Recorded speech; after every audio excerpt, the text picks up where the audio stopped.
Jean Ordenfall spent his childhood on his family's farm, just south of the Duvet Forest. His parents, Derlin and Macy, had raised him well, teaching him what he needed to know to one day take over. Financially, they did quite well for themselves, carting their crops to nearby towns and cities for sale, although the frigid weather that often surrounded their home did not make it an easy life. As is the case with most youngins living the farm life, John eventually sought to see what else the world had to offer, and so he left in search of what opportunities the neighboring city had for him. It wasn't long before he realized the city life was not his to live. The boy who left, though, had become a man, and the man had met a woman, a blacksmith's daughter by the name of Cerithia. They fell for each other quick, and before they knew it, their love blossomed into a marriage and a son. The son they named Derlin, after Jean's father. Jean eventually returned home to his parents' farm with his family, where they made a life for themselves, a new life for his wife and son, but one all too familiar to Jean. They were happy. That is, until the day vile creatures from beyond the veil made their way into their home. After being driven from his homeland by the insatiable undead that now plague it, Jean seeks out those brave enough to aid him in cleansing his land of the foul fate that befell him and his family, and exacting the vengeance he so eagerly thirsts for.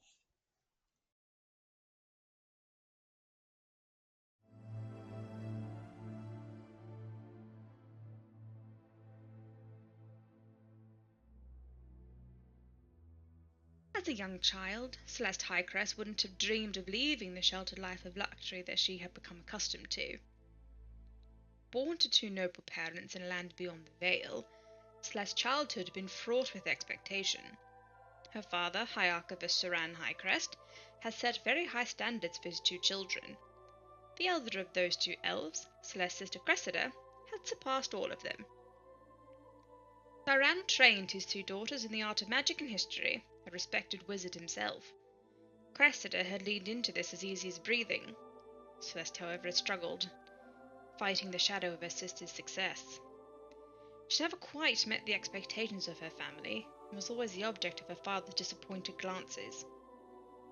When the sisters came of age, they sat the entrance exam to join their father at the archives, to be mentored under his tutelage, and to be admitted to the sanctum of archives to scribe ancient texts and tomes. Cressida, to no one's surprise, surpassed all expectations and gained entrance. Celeste, however, held true to her long-standing tradition of always being second best, and was rejected. It was rare that one of her status should choose to leave the homeland, but never being able to escape the overshadowing of her sister, the youngest elf decided it was time to break free of her family and forge her own path. If she remained here, she would always be Cressida's sister, nothing more. But if she were to leave this place behind, perhaps she could prove herself as her own person. She found her way, eventually, to a hidden doorway, a portal to the material plane, and stepped through. She found the world familiar, yet strange. She walked, realizing now that whatever she had left, whatever power, had been left behind her. She boarded the first ship she came across, bound for the kingdom of Quell. Celeste travelled for years, traversing oceans between continents, desperate to find something worthy enough to bring home to her family as a tribute. But eventually the news reached her. When she had crossed into this world, the doorway closed behind her, locking and leaving her stranded, with an entire universe between her and her home and family. And now, Celeste wanders and waits, desperate for answers that will lead her home again.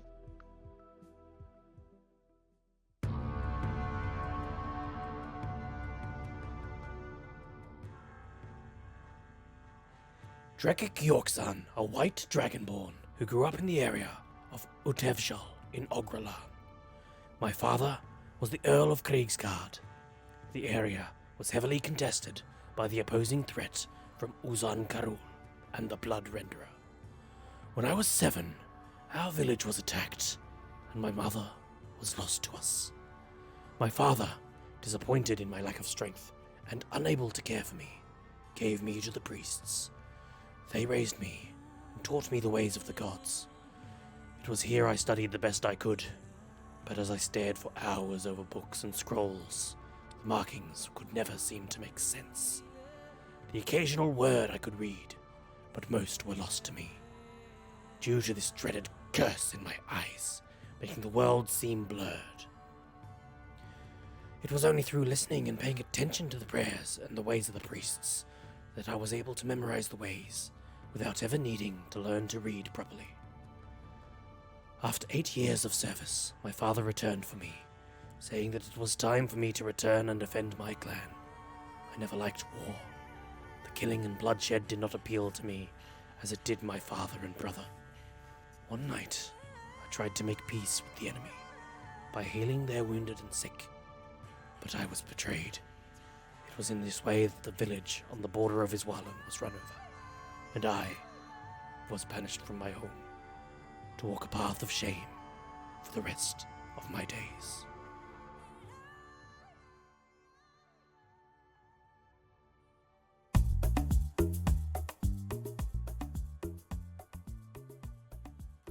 Hello.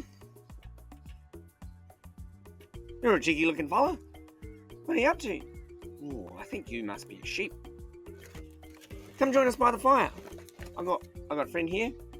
He's a fox. Yeah. Have some of that. Oh, that looks yum. My name's Ingwe. This is my first day here. First day out here. Yeah, fox. Nice. Yeah, my tribe, we tell the stories of the world. And when we're old enough, like me, ready, I reckon, we head out into the world and go on a quest, adventure. Well, that's what I want to do. I want to do a quest or adventure. Some people just, like hang with people and listen to their stories. But I think I want to do something exciting. That's my plan anyway. But you never know what's going to happen. I mean, I've lived 300 moons, but everything's so different out here. Like, you guys can't talk. Well, I'll figure it out. I'll figure out how to get you guys to talk to me. Because this is a pretty one-sided conversation at the moment. Here. Nice. It's one-sided conversation because you're a sheep and you're a fox. Anyway, so as I was saying, we head out into the world and try and find some stories and try and meet some people like you could be the people, although you're pretty quiet. You could be the people that I meet and take back, and you can hang with me and my tribe, and we can tell stories. It's about a fire, Does that sound like a good idea? No, you probably already have someone to hang with. Oh well, you're friendly enough as it is. So, the other thing we got to find is, got to get a scar. Some people have, like, emotional scars, but, you know what, I'm real keen to, like, get a cool one, like, on my shoulder, maybe, like a leg scar. Yeah, that'd be good. And then, see how we're going. The magic out here is weird. They did say that it'd be hard. Must be back home, must be the, the elders, they're pretty tight, those guys. They have to be pretty firm on the rules. So I'm pretty keen to come out here and try some different things.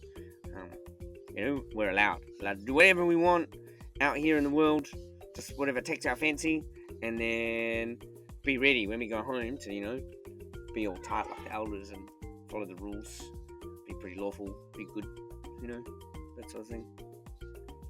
Well, it's been nice chatting to you. Come closer.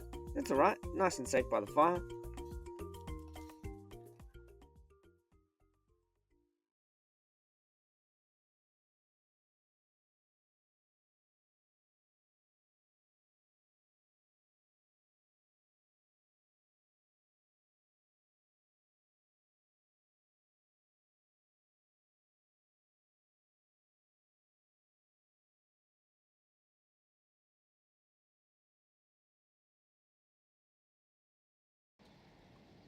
Oh, yeah. Of monsters and mayhem. Whoa. Still taking 2 seconds for the cameras to catch up. There we go. Now we look like normal people, most of us. Me, apparently not so much. don't know why my camera's always so slow. There you go. Welcome back, everyone, to another episode. And today we have everyone, Woo! We all made including it. Captain Turtle. It's been like 2 Captain months since I Turtle. think we've had everyone on at the same time. I apologize. Probably. That's probably very true. Death Ticks and Turtle overcame now. what for a while there, but he's back.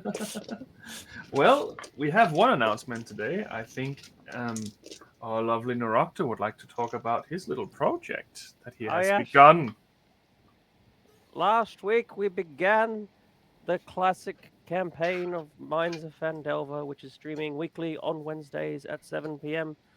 Australian Eastern Standard Time. Woohoo!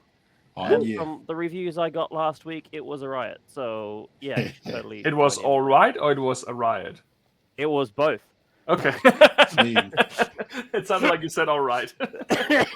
No, definitely join in. It's full of fun and chaos, and it's great. Yes. So. It's very cool. Very cool for sure. Hell yeah, it is. Other than that, join our Discord because we want to be your friend, and we're definitely not a cult. When did that joke come in? Right, that's an age joke. Who Now. says that's not a joke? That's no one. Yeah, the first channel that you enter when you join is literally called Initiation, and our server role for anyone that joins the Discord is cult member. Yes. So I don't know what to tell you. Definitely not a cult. You can That's what a cult member would say. share a lot of photos of your pets, or you can hang out with us. You can learn to play D&D if you haven't played D&D before. You can also just hang out with everyone in the chat. There's a lot of very nice people you can hang out with. We can play games together sometimes, and sometimes we're looking for people who join as guests for weird events like, I don't know, Halloween episodes or Christmas episodes in particular, or something like that. And you can get to know more about us, or as little as you want. And we also have just a note as well. I think we have like 5 games currently that are in our looking for players Yes, channel. that's So true. we have like 5 games in there that have spots open for games. Not all Dungeons and Dragons either. I think there's like a what was it, Dragon Ball Z, I think, themed tabletop RPG and things like I that. think there was a steampunk one too. There was like a Digimon as well, like a Digimon game. Anyway, there's stuff in there. So it's not all Dungeons and Dragons either. So There's lots of cool stuff in there too. Time. Yeah, we also generally just Start with nerd D, about stuff. apparently.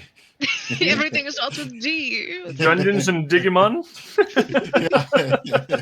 I feel like that's. Never mind. I'm not gonna go there. Forget it. Anyway, yes, join our wonderful Discord. It is not an orgy. So, I think that's the Went from announcement cult to we have. orgy. I don't know. I feel like Every time you say it's not spinning. something, everyone thinks it is that. So. well, it's like aggressive marketing, right? Anyway, I'm not that kind of dungeon master. Just letting you know. Anyway, without any further ado, my name is Tom. I'm the producer and dungeon master, not that kind of dungeon master, of Monsters and Mayhem.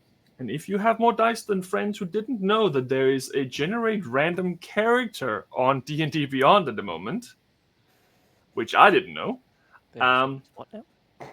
then you come to the right place. I tried making one just to see how well AI have come and how close we are to being replaced as players as well as game masters. And I'd like to introduce you to Olaxia Dristilia, level 5 Drow Sorcerer with 9 in Charisma, 16 in Strength, and 16 in Con. I'll just leave it there. So I think there's a while until we have problems with Cyberdyne systems. Anyway, without further ado, let us jump into today's episode. So, you managed to rescue Celeste from the jaws of a courtroom ruling. Maybe positive, maybe not so positive. But after you were done fighting, it seemed like she'd won. Seemed like she had been released from the prison and released from her shackles right before people started getting blown to bits. As Captain Hilda had escaped once again and started shooting up the city, which didn't result in a full victory on his end, as he lost one of his 3 remaining ships, meaning that he only has 2 left. He did manage to escape the harbor miraculously before he was sucked into a portal, and as you also witness, he executed one of his own people before doing so in full view of the public. You ran to your ship, or sure, you ran to the dinghy, and then you hurried to the ship, and then your captain Bob John Jack, and navigated you out again with the blindfold on once more, and took you back onto the open sea, where you could do as you pleased, and you decided that you wanted to travel towards your secondary ship to meet Drakik. And that's where we pretty much left last episode. But I would say that for the time being, everyone can have a long rest if you need it, because I'm pretty sure we ended it with a night. So with that, I'm just going to put piratey music on back here. So Has Celeste met what yet? Was I here for Nope. that? Not yet. Okay. Nope. Cool. Because What was sleeping in his Gone shell. into the kitchen and was like, "What? Stay in the kitchen, please." That's right. I'm doing something about red Yeah. wine. Yes, there's some Yeah. red wine stains that needs to be taken care of. Anyway, it is now the morning after, and I would say that you would have traveled through the night, even if you were not awake, and you have just arrived at the side of your second ship, meaning that you have an option now to at least shuffle around some people or have a bit of a break. Depending on the situation, that is completely up to you. So like pretty much as the sun is coming up, as we're all getting up, where that the ship is in sight, or we're like actively like waking up to them basically being like, "All right, we're here." They would have anchored next to the other ship beforehand because you were only pretty much an hour away. Okay, cool. So I'd say that you would wake up to 2 ships attached to each other, like 2 lovers in the night.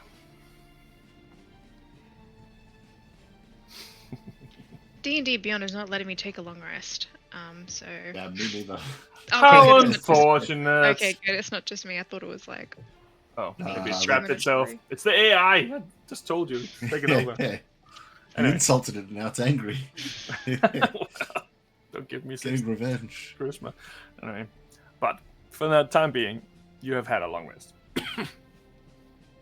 I think that I will probably sleep in this morning if no one comes to wake me up. She's not going to actively get up on her own at the moment. I think she's going to take some time to try and sleep.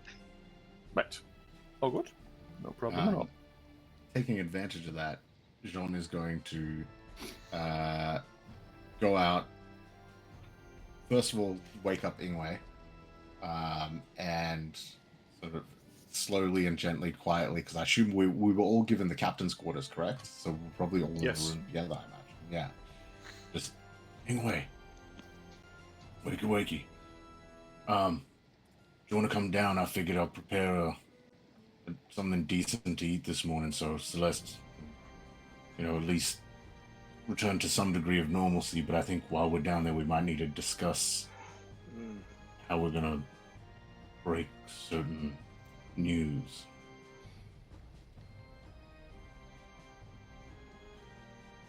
Yeah.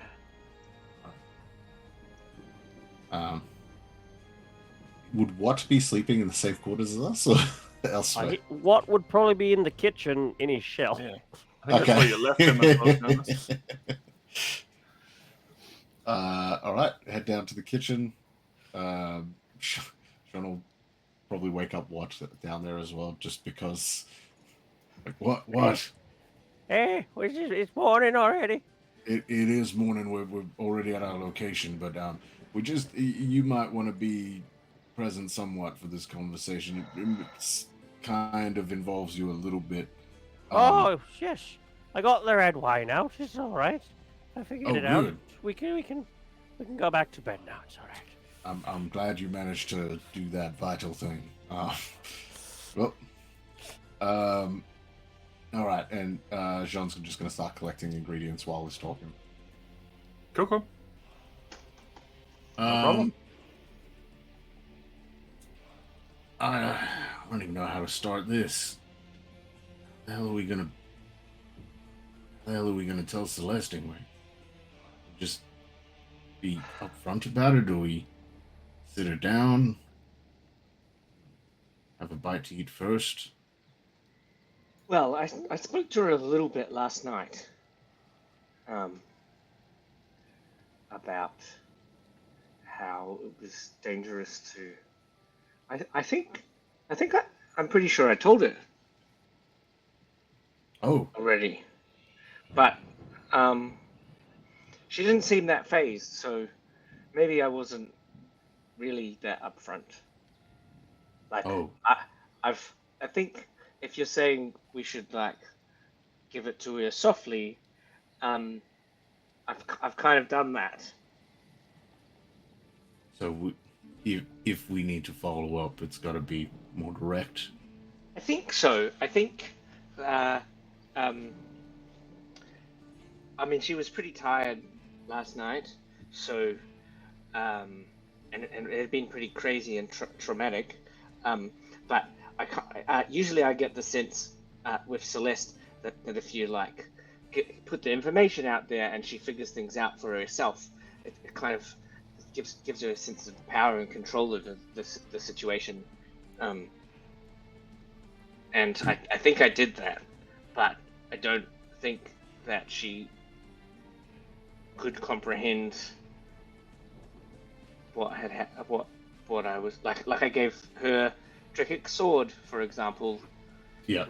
which is kind of a big clue, and she didn't ask, "Why are you giving me Draconic sword?" She just kind of took it. So. Yeah, I think I vaguely saw that. I'll be honest, I was bushed. I was falling asleep in the corner there. Well, no, I you were think I down. dozed You were off. down in the. You were down fixing us a meal when I spoke to her. So Oh, I know okay. that you weren't there. When I wasn't sure. Yeah. So I think maybe a sit down, direct conversation is in order. Yeah, because I mean, we could be subtle about it and try to bring it up, closer to returning to Itna, maybe by saying, I think it's technically the truth that Drekik is in Itna. I Yep. suppose he kind of is, but But then, and like, if, that Is Drekik that she sees- guy that was at the funeral that you was talking about? yeah, has your Yeah. tattoo, so that'll be a Ah. problem. that's yeah. Because my concern was going to be if we're not upfront about it and suddenly she bumps into what? Because I don't know how many days we can go without them meeting. Well, That tattoo might be I'd like seen to and meet her, to be honest. We've gone all this way to save her. It'd be nice to meet the person we went to save. yep. Yeah. Yeah.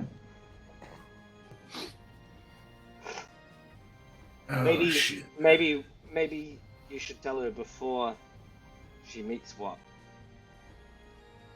Yeah. Or That's just maybe I should just say hi, and then she can figure it out.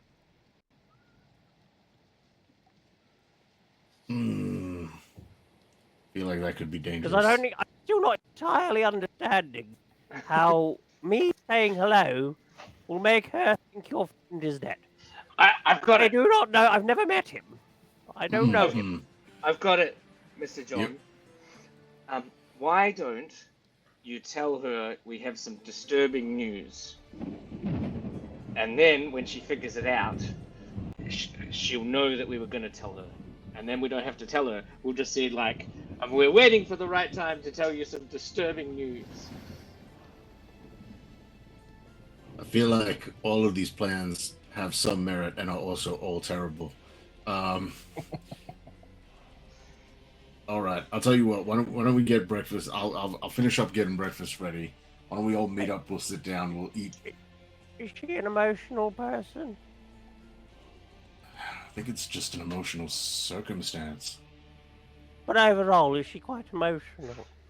I've got it, Mr. John. I will tell Miss Celeste that you have some disturbing news. And then I'll deliver it. I don't see how that changes. I mean, all right. She's got time to prepare herself with disturbing news, and she'll probably figure it out from our conversation we had yesterday. Yeah. Look, I will say, part of me just thinks it's probably best to just say it outright. Don't even give much, because I mean, especially after me withholding all that shit, I mean, I'm gonna feel pretty bad keeping anything further. I mean, we saw the trouble that came from me not talking about that voice in my head. Yeah. Yep. It's settled then. All right. All right. Breakfast first. You able to keep your arm in your shell while we eat? I mean, Or, I like, guess. Sling it up. Wouldn't people think that I've just lost an arm? Hang on. I'll tell you what. Hang on. Jean's gonna start unraveling all the wraps he's been keeping on his arm while on the ship. Here, you could use this to just cover it with wraps. That way we can reveal it when the time is Is right. that sterile? I mean, it's some sort of crystal, so I imagine so. But yeah, it's. Is this blood on this bandage or red wine? Oh yeah, no, leave that one. That was I punched one of the guys, and they. Yeah. Oh, okay. The other ones, the ones that look clean, should be clean. All right, just to cover up this little bit, isn't it? Yep, that's it. While they are talking, I'm going to go and sit back in the. I'm going to take coffee, and then I'm just going to like sit in the room using Druidcraft to like keep the coffee warm, like a percolator like coffee that just like fills the room, and just wait patiently. Very well. I'll just finish cooking, and yeah, I don't think anyone's looking to wake Celeste. It's just we'll see when Celeste wakes up on her own accord, and then hey, food's ready. Hey, coffee, come on, girl. I'm going to roll a d4, and that's how many hours it takes after this conversation for Celeste to wake up. It's a 4! Hey. Nice. She's not waking up until like midday. So around 12, I'm guessing that you would wake up. Probably that seems like a And good given time. that she hasn't had a proper long rest in like a week, I'd say that's also fairly accurate, given also who she is as a. Yeah, you would have been fairly exhausted at that point. John takes the first round of dishes as he realizes they're starting to get cold to the crew and captain, and that adds it all out. Then goes back and makes a second round.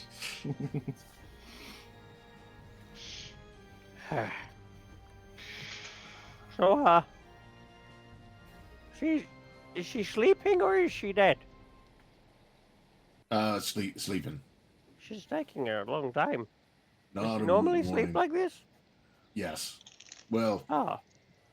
Yes. When circumstances are that we do not have to up and rush, I think she enjoys her sleep. Well, that's fair, I suppose. Oh. Yeah. Is that for me? Yeah. I just brought it in a moment ago. Oh. No, I didn't. I've been here for 4 hours. Been sitting there warming coffee for 4 hours. Wow. No, you didn't have to do that.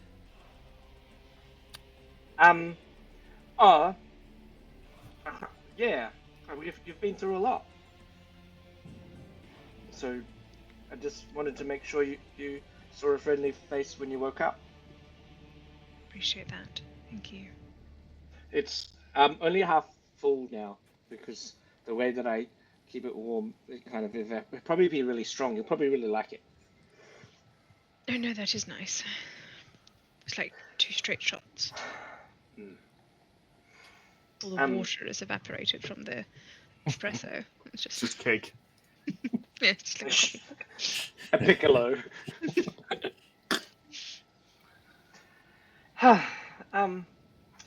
Anyway, oh, hang on. Mr. John, Miss Celeste is awake. Are you still with Mr. Watt? Yep. Down in the kitchen. I just put together a second round of food. Oh, good. We'll meet you down there in a minute. I'll give Miss Celeste a bit of privacy, and then we'll head down. All right. Oh, all right. You all right there, mumbling to yourself? We've got to decide. Not in a immediate rush, but relatively quickly. Where to next? We have some good news around some property that we've acquired, and Mr. John has some bad news that we'd like to share with you, and wanted to give you a chance to prepare yourself and do it in a safe and gentle way. It's an interesting thing to wake up to. Right. Well, where should we convene? Oh, just we'll head down to the kitchen when you're ready. I'll just pop outside so you can get ready, and I'll meet you down in the kitchen when you're ready. Right. See you in a few minutes then. Yeah. Yeah. And I will prestidigitation myself. Just clean up. Sure. There's no bathtub in the captain's quarters. I don't believe so, no. Oh no. It's one of those budget ships.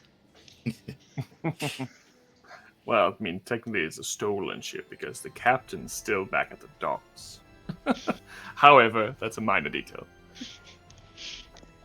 Pretty sure everything we have is stolen at this point, so what's a ship?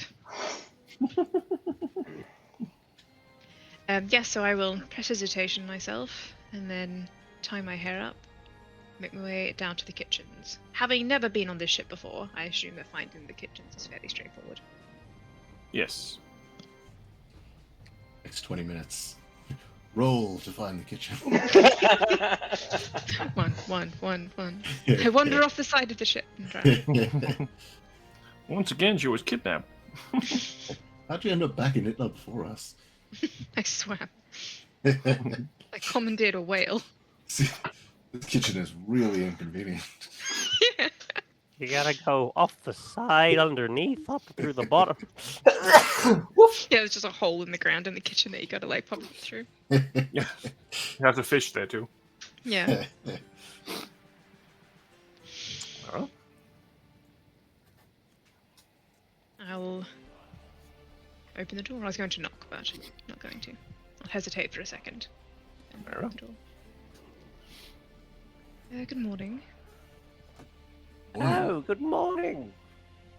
Good Welcome. afternoon, I think, at this point. Yeah, I've been down here for most of the time. This is our new friend, Watt. Hello. Watt, Celeste. I Hello. just lean over to John. You didn't tell me she was a beauty.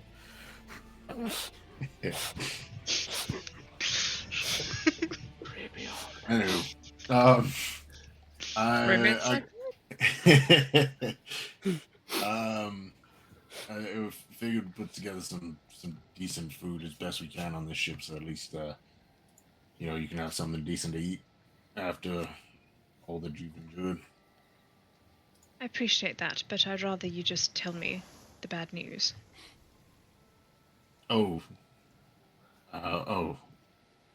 Yes. What's just gonna walk up, just sort of grab her hand, and you might want to sit down. Awfully familiar.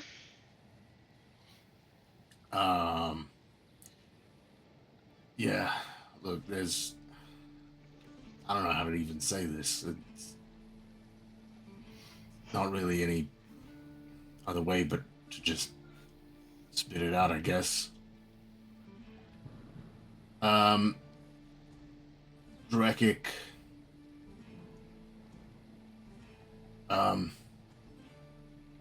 Drakic didn't make it, Celeste.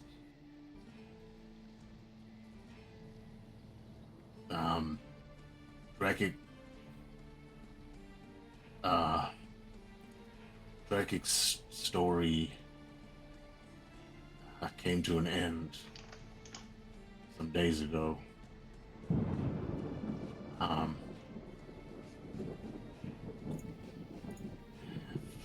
Going against that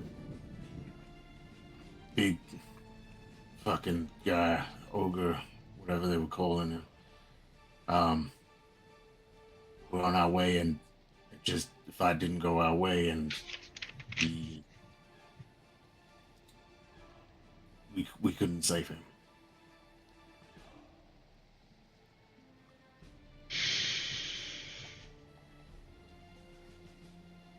Right.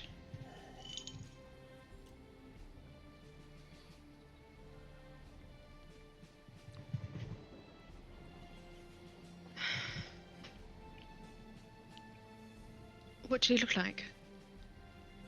The man who killed him. Yeah, my mind needs a puppy. Sorry. It was you know back in your room, in the he was there. It was Ogre, wasn't it? The one called Ogre from Was the it thing? Clegg? Let me just double check that because there was quite a few people. Sapphirus took his head. No, that was Skullface. Yeah. That was Scarface. Oh. Let me just get that info. I'm feeling it's. Oh no. Slick Slim? Uvara the ogre. Ivaro the Ogre Siento. That is Yes. that specific individual. Very tall man, almost 6'6", and human, but well built. And just for my reference, do I know? Because I know that he came back to the ship. Mhm. Did he leave with Heldar? Or would I assume that he left with Heldar back on either the Belching Boar, or no, not sorry, that's our ship, on either the Dark Howler or Bartholomew? Yes, based on the fact that the ship that he was captain on no longer Sunk. exists. Yes, sunk in the harbour. Yes. Yes, and currently, Skullface was the first mate of the other ship you have now. So he was the captain of the Dark Howler? No, No? he was the first mate Oh, the first of the. Oh, where we go? Just had it open. Don't close on me now.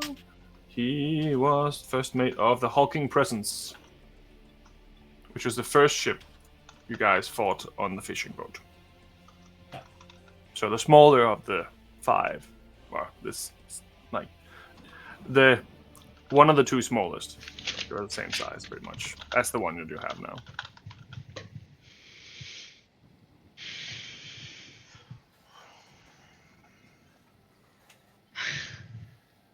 Are you all right, my dear? No, I'm not alright.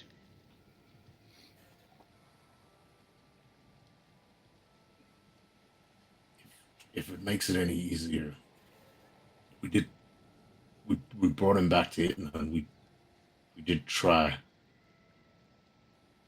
but Silver Eric did some ritual to speak with him, and apparently Drake didn't want to come back after. His belief system sort of seen as a negative thing. We should never have left in the first place.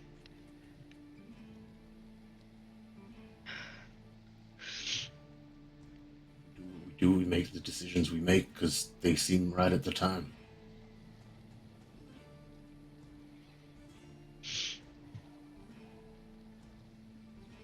I can't help but feeling this is all my fault. And I know that you will try to reason with me, and I know that you'll use rationale, and I know that you tell me it's not, but I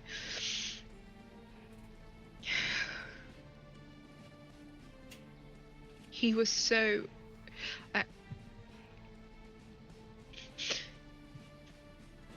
He had so much to live for and so much more to do, and he risked it all to save my life.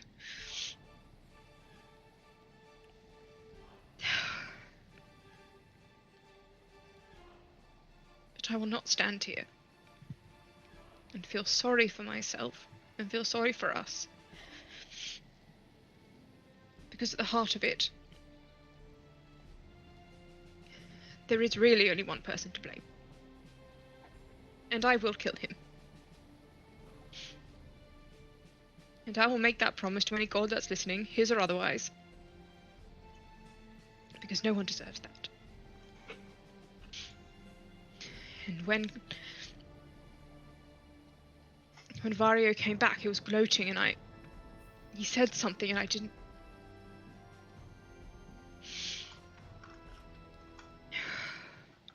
I think I might just need to just go get some air. Sorry, I'll... Oh, of course. Whatever you need. Right here for you. I'm going to walk up to the top and just take some air and just sit out on the side of the ship. No problem. That went all right. Yeah. Went about as I thought it might go.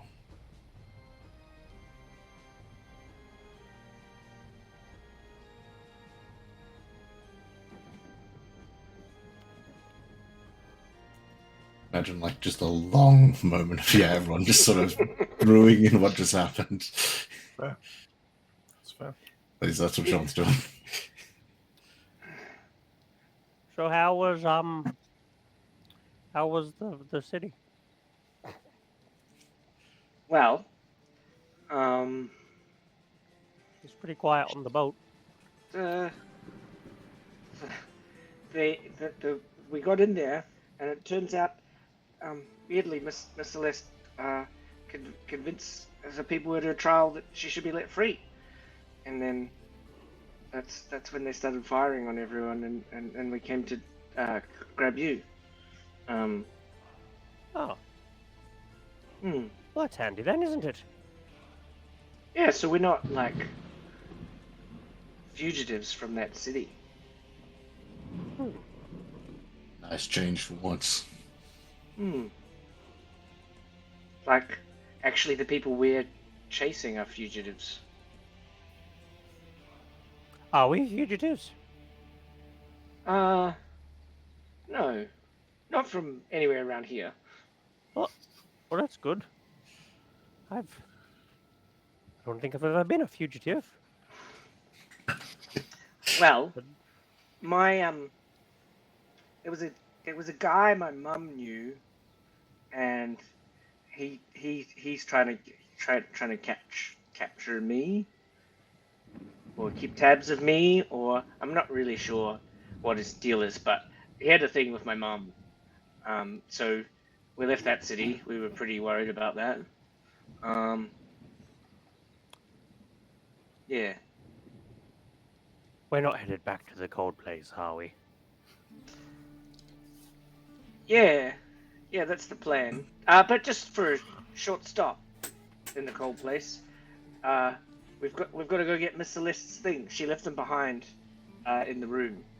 We just Well- got somewhere warm. We also got to go to that temple, right? That place guarded by the snakes, so to Yeah. speak. God, Yep. Tell you what, Mr. Watt. When we get off the ship, I'll make you your own little house to go around your little house, and I'll make it nice and warm. We've got this tent back in the room, in Miss Celeste's room. There's this tent, and you can see the stars inside the tent, even when you can't see the sky. And it's nice and it's very nice and warm. That sounds very pretty.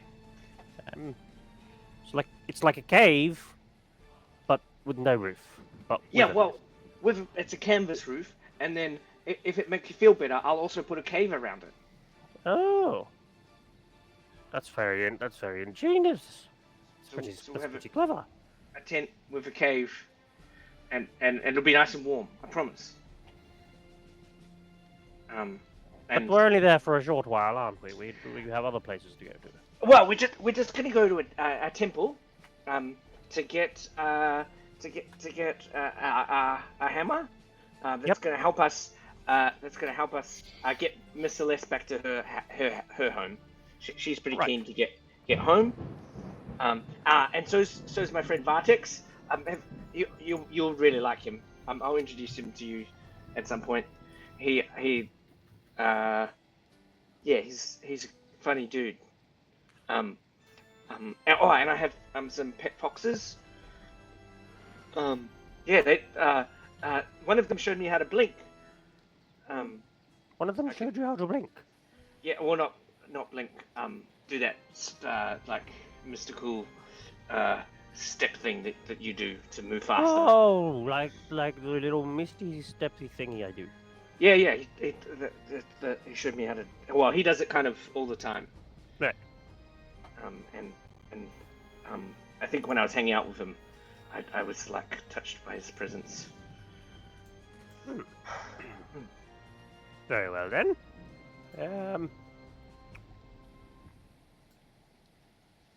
How much time are you giving Miss Celeste out of the way? In the meantime, I would like to. So I'm going to probably spend about 10 to 15 minutes up on the deck just doing my thing, and then I am going to start rummaging through boxes and through crates and through like in the storage room, and I'm just going to walk around the ship, and I'm looking for a piece of copper wire. If I need is there like a copper fish hook, or I don't know. Sorry, we're frozen for 2 seconds here. That shouldn't be a problem to find. Alright. I'm going to go through and find it, and then when I do find it, I'm going to wrap it around. And I'm going to press digitation it, and I'm going to stick it through my earring hole. When I find it, I'm going to jam it in. Right. And then I'm going to cast sending. Okay, who are you casting sending to? Alexander. Okay. Roll me a d20 first. 16. Right. Okay. Right. What would you like to say? I don't know if you can hear me. I just want to let you know that I'm fine, and I hope that you're okay. Thank you for your help. You had me worried, but I appreciate you coming to find me again. That's all. Hey, sis. Sorry, I was just eating a cupcake. That was hectic. That was intense. I've been killed before, but that was pretty freaking fast. Wow. Is everyone okay? I'll cast sending again. My third level spell slots in there.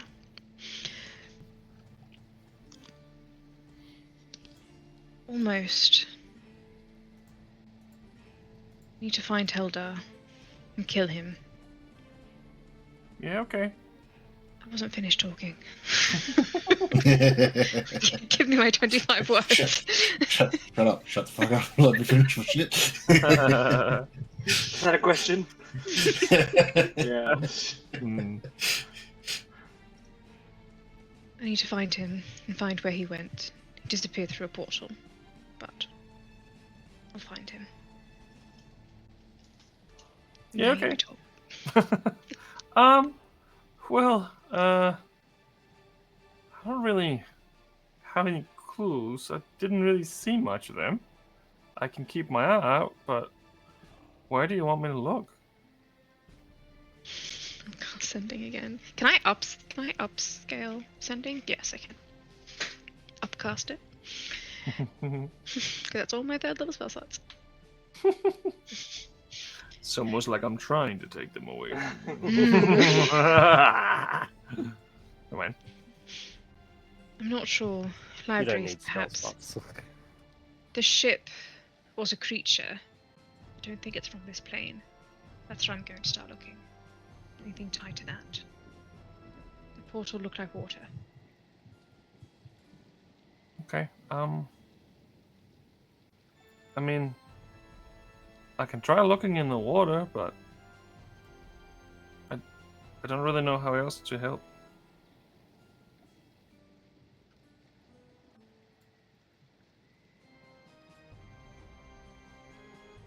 I will not reply.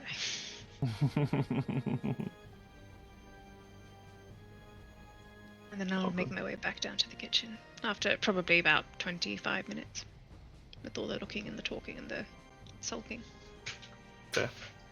Oh, not very long. I think we'll probably give her about 25. It's been 25 minutes, so I'd say she'd be by any time.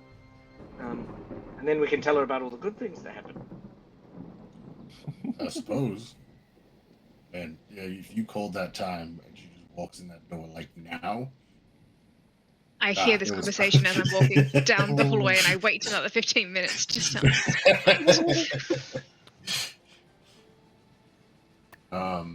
Yeah. Well, I suppose the upside is that, yeah, we do have some good news, as you said. So. You like, you made up with your stepdad? That was good. Father-in-law, but yeah. We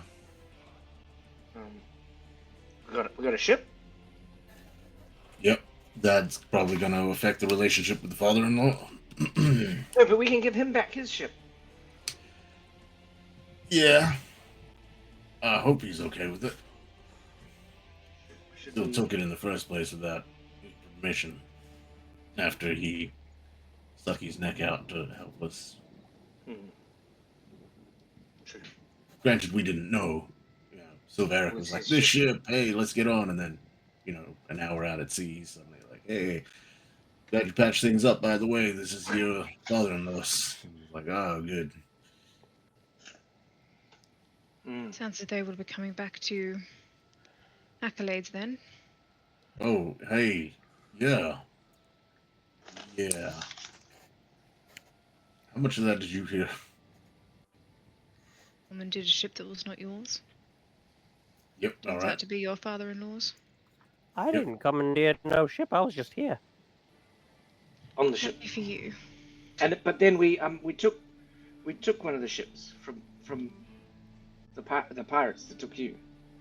So I heard about that. Did you see it when you went up on the deck? We're tied to it at the moment. Yes, I did. I figured out how to drive, pilot, navigate. Steer. I can steer the ship, and I know what everyone's jobs is because I went around. I mean, we were on that flying ship, and it's kind of similar, same but different. I can actually see the flying ship now better now that I've been on the ship. The jobs they were doing didn't make sense, and the names for them were a bit silly when we were up in the air.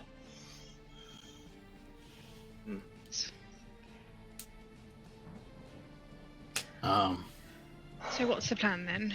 Head back to Itna, grab the hammer. Yeah. Thankfully, we had a nice, good old chat with Torgir.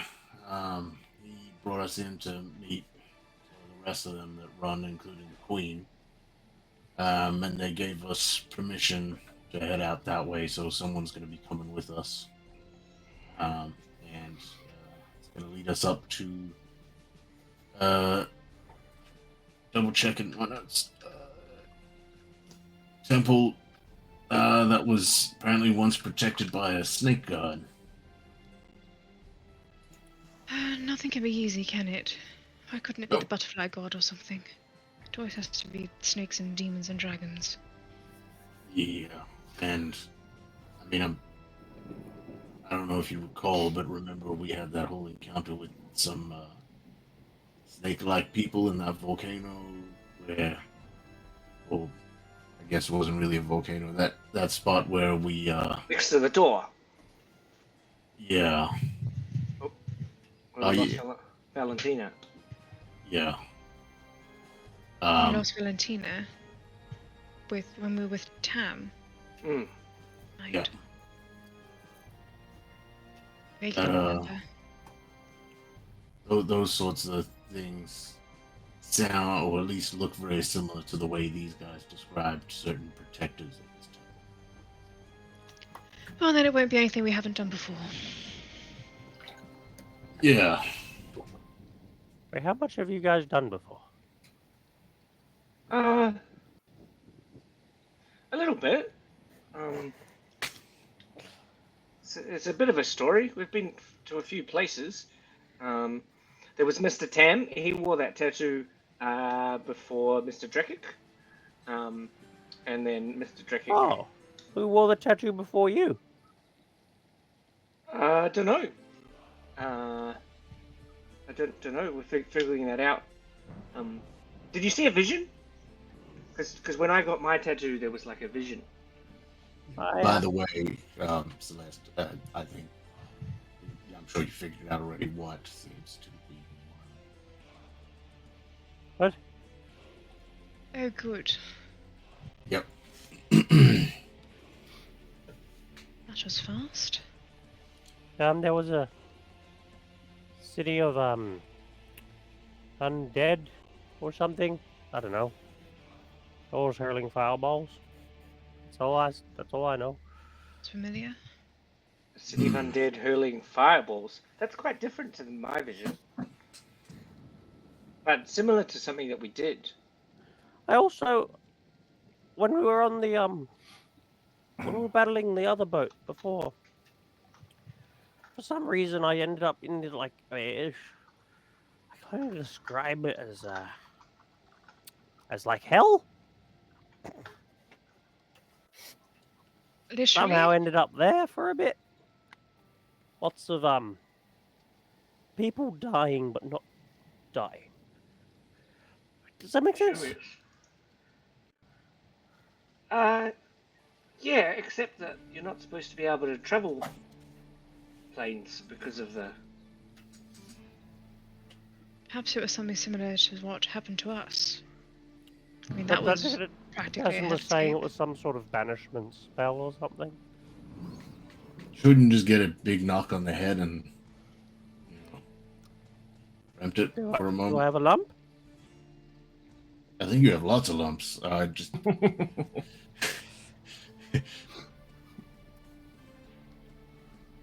Just looking to see if I have access to that spell, if I'd have any knowledge of what it's supposed to do. Anyone with proficiency in religion can make a religion check. Jean's figuring things out. Oh, natural 17 for a 23. 17. 18, 19, 20, 22, sorry. 22. And what did you say, sorry, Mr. What? 17. And 19 for Jean. that's pretty good. Proficient in religion for some reason. So based on the details given, I'd say, it does sound like some place of atonement, some sort of purgatory, or something similar. Because you didn't give them more details, you think you might actually know where this is. Being a arcane master of magic and certain studies that you cannot remember having ever made, you think that you went to Malbolge, as it's called, which is one of the layers of hell. Malborge. Mm-hmm.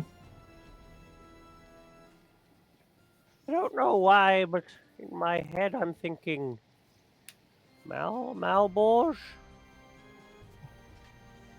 I don't even know how I know that. How do I know that? And you would know from that name, Celeste, a little bit more about it, because you rolled really high. You know that is, in fact, a layer of hell that is ruled by Asmodeus' daughter. It's a place that's not very kind to visitors. The majority of the people who ever go to visit rarely returns. They end up in lots of pain and punishment for one way or another. It is not a nice place for outsiders.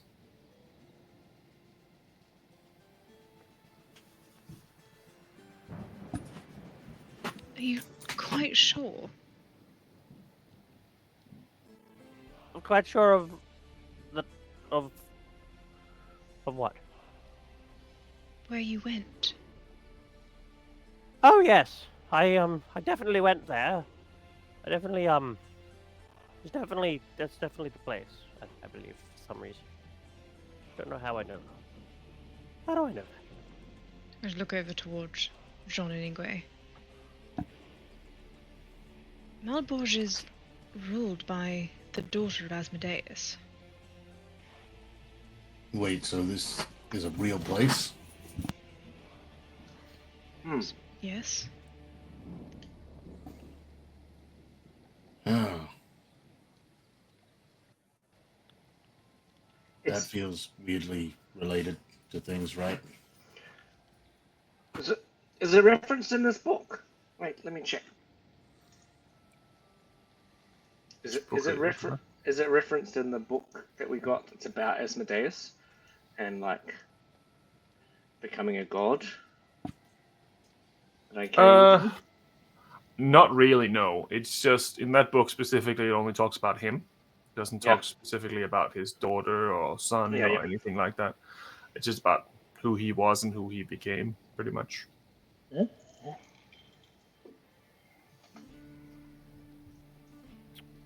Interesting. Yes, I am. Had a couple of visions when I got. Can I take this thing off now? Yeah. Sorry. Right, I got this thing. Thought it was some sort of rash, but I'm assured that it's not. Well, suppose you know a little about us from your travels with my compatriots here, but I know nothing of you. What background do you have? Travel, not travelers. Just one travel. Well, went there and came back. I think that counts. Well, I met them on this boat, and then we got here, and that's as far as I've gone so far. Apparently came from a cave before. Yes. I grew up in a cave. There What was sort a of cave? I started life as a tadpole. I remember this. Right, and then And then I grew up, and I got a shell and some legs, and lived my life in a cave for quite a number of years, and then I figured, stuff it, I'm going on an adventure. And off I went, and I got on this boat to go someplace warm, and somehow did not go someplace warm. And then we went someplace warm with these guys, only to now go back to the non-warm place. Yes, that's me. I'm assuming this is a very high-level explanation as to your life. Surely there are. What do you want? What specifically do you want to know? Just ask me. Who did you grow up with? Just me. In my Your cave. parents. Ooh. Your parents. No, it's just the cave. Celeste will just turn and look at Jean and Ingwe.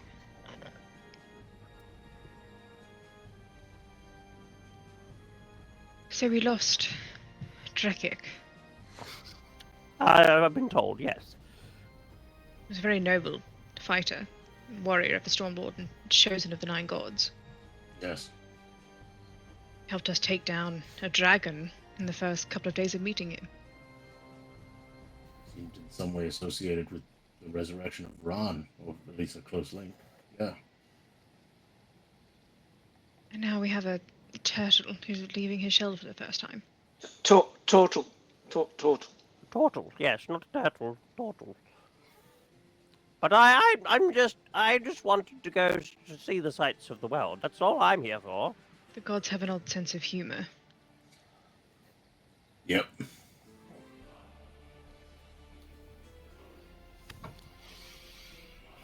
You don't see much in a cave, so I thought I'd go out and see the world.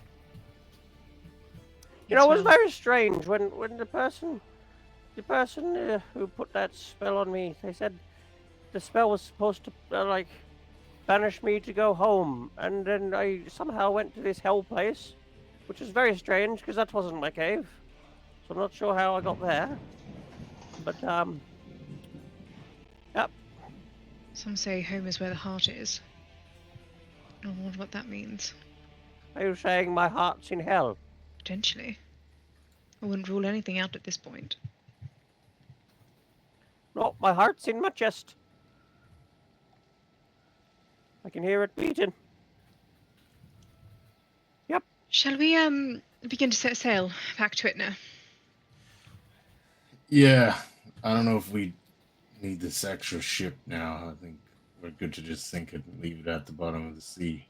Oh, Well, actually, right. if we're going to be returning this ship to your father-in-law, we're going to need something to get back to the mainland eventually. So why not take it with us, and then we can sell it when we get back to wherever it is we're going. I suppose, yeah. We still got the fishing ship. That's We can always just, probably going to take a few months to be repaired, but yeah. we can always strap it to the side of this one and drop it back at Silver Shores. Sure.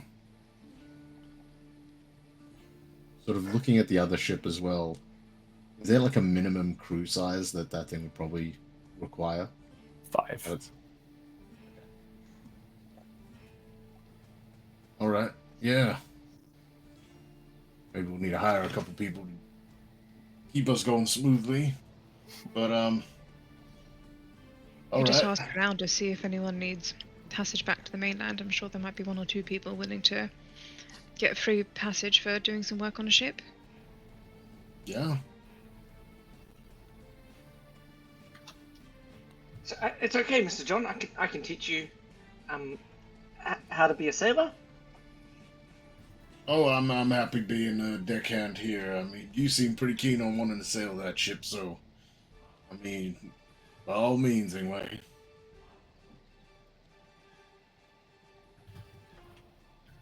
Wait, so Ingwe, you're going to pilot the ship? That was the original. Yeah, I've been learning how to. Mr. John Jack has been assisting me in learning how to be a captain, and I've been reading the charts. And I don't think I could have got into the pirate. No, I can guarantee you would not have been able to. We'll give it a go if we never need to get back there. I have fashioned myself a blindfold like you used. Yeah, I think probably he was getting messages about where to go. That's why he's blindfolded. I haven't worked that one out yet, but I have worked out mostly how to pilot the ship. Right. I think perhaps to be on the safe side, I can supervise. Do you know how to captain ships too? Yes. I got us to Itna without so much as a scrape if it hadn't been for that flying shark. Good. Yeah. Well, I'm happy for you to be the captain and I can be the first mate. Yeah. You get to bark more orders when you're the first mate than the captain. That's what I've been doing mostly. Except I'm not very good at barking. I mean, I don't see the need for barking. You just ask people politely and they do it. That's been my experience anyway. Yes, I suppose so. On this ship full of friends. Asking politely would get you a long way. Anyway, should we make head towards Itna?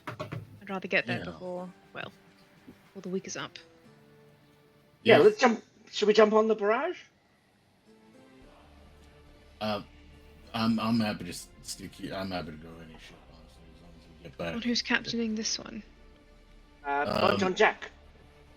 Yeah. He's been captaining us out here.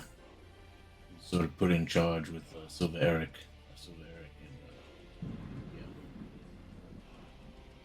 And, Here, knock on your door. To the kitchen? Yes. Come in. Yeah, this is your domain. And it is the captain who enters for the first time that you've seen. And this is a bugbear man, very burly, but also well dressed. A kind face, but still a pirate. Well, nice to meet you, Miss Celeste. Sorry we didn't meet under better circumstances. However, I am Bob Joe Jack, depending on the day. I would just like to know what the plan is, considering that we are traveling together, and now there's 2 ships and all. Sorry, who is this? This is Captain Bob John Ah, Jack. the captain of this here vessel. Where did you find him? I came with a ship. Yeah, that's not even entirely true. Well, kind of, I guess. It's Silveric. Yeah. Silveric sorted everything out for us, and when we got aboard, A joint Jim. acquaintance introduced us in the nick of time.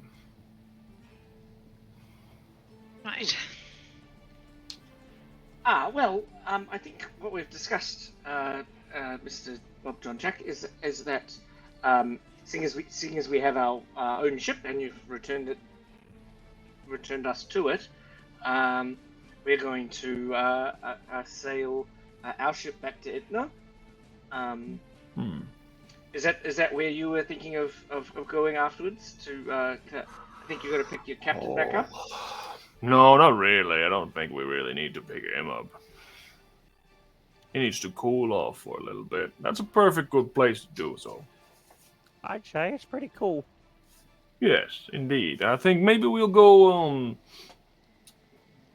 exploring for a little bit.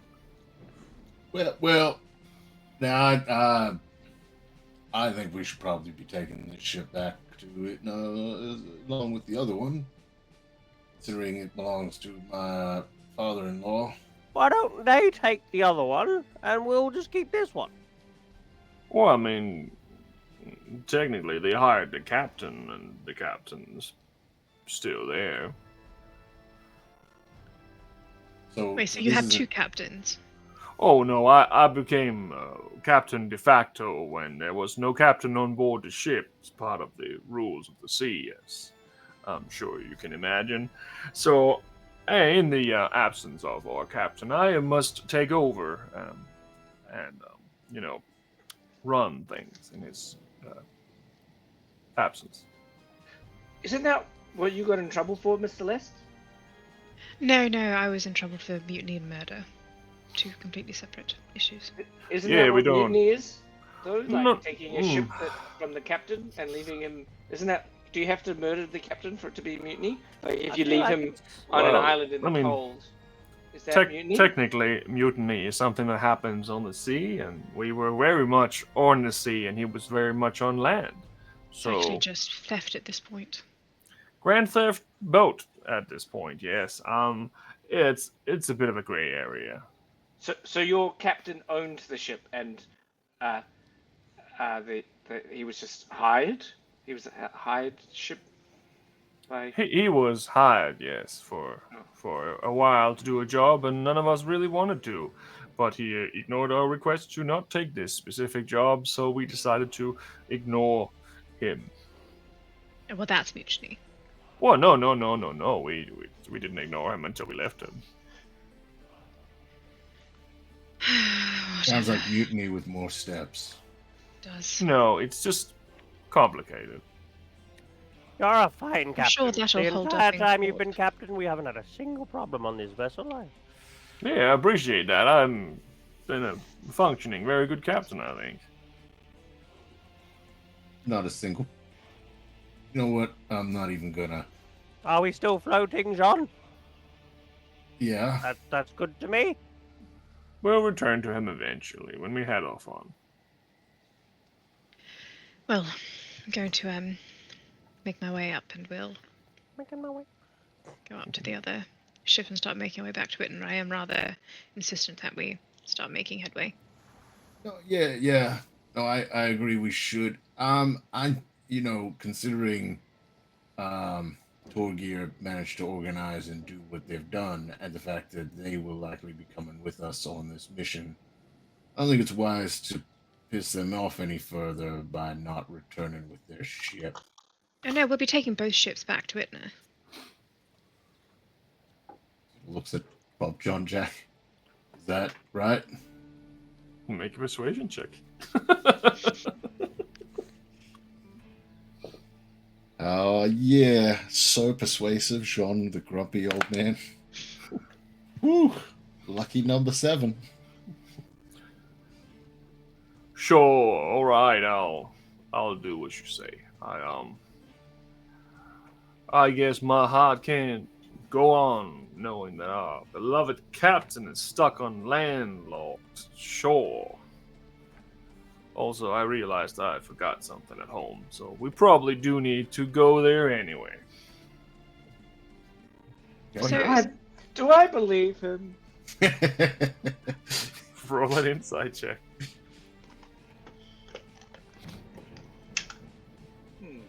Also rolled a 7. Lucky I'm insightful. 16. He doesn't care about the captain, but he definitely forgot something he just realized.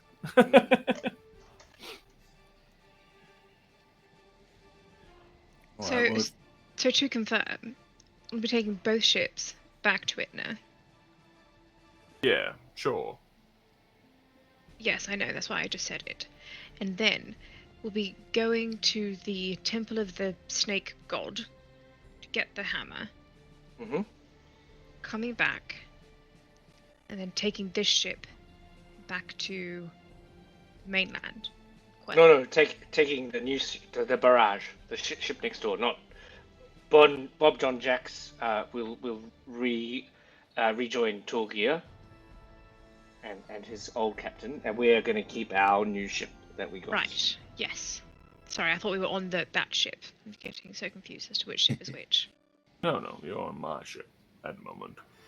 And that's the Belching Bear. Mm-hmm. Is a ship that we're on. Okay, right. Yes. And I'm the captain of the barrage, but you can be the captain if you want.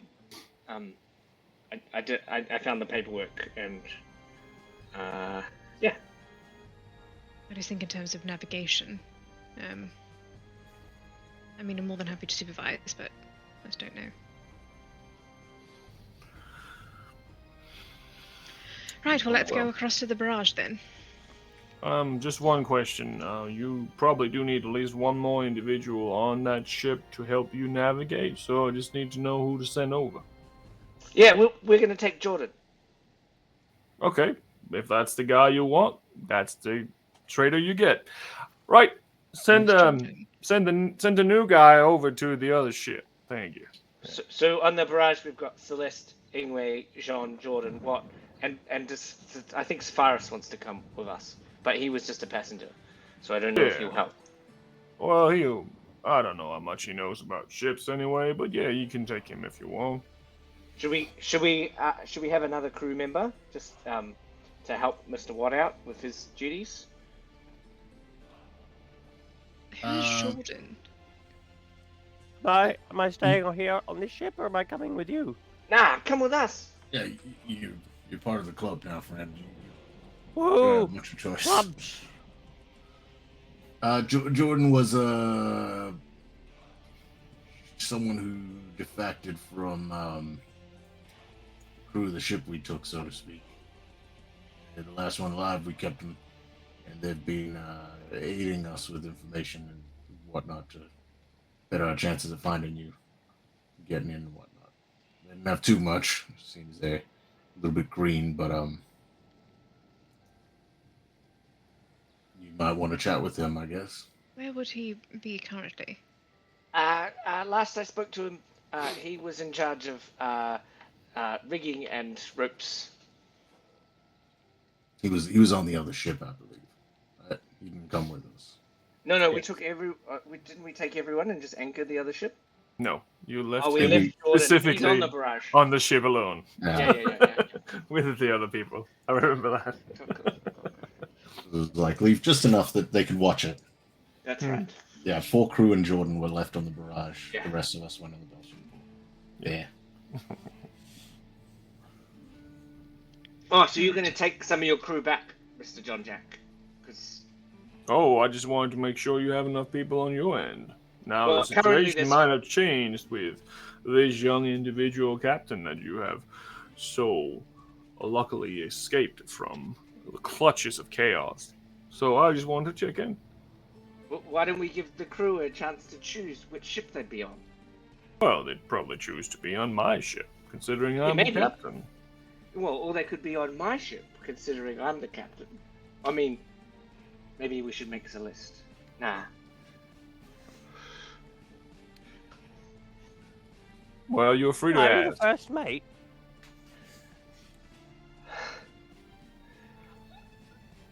No, unfortunately, what we've decided is that Celeste is going to be the captain, and I'm going to go back to being the first mate.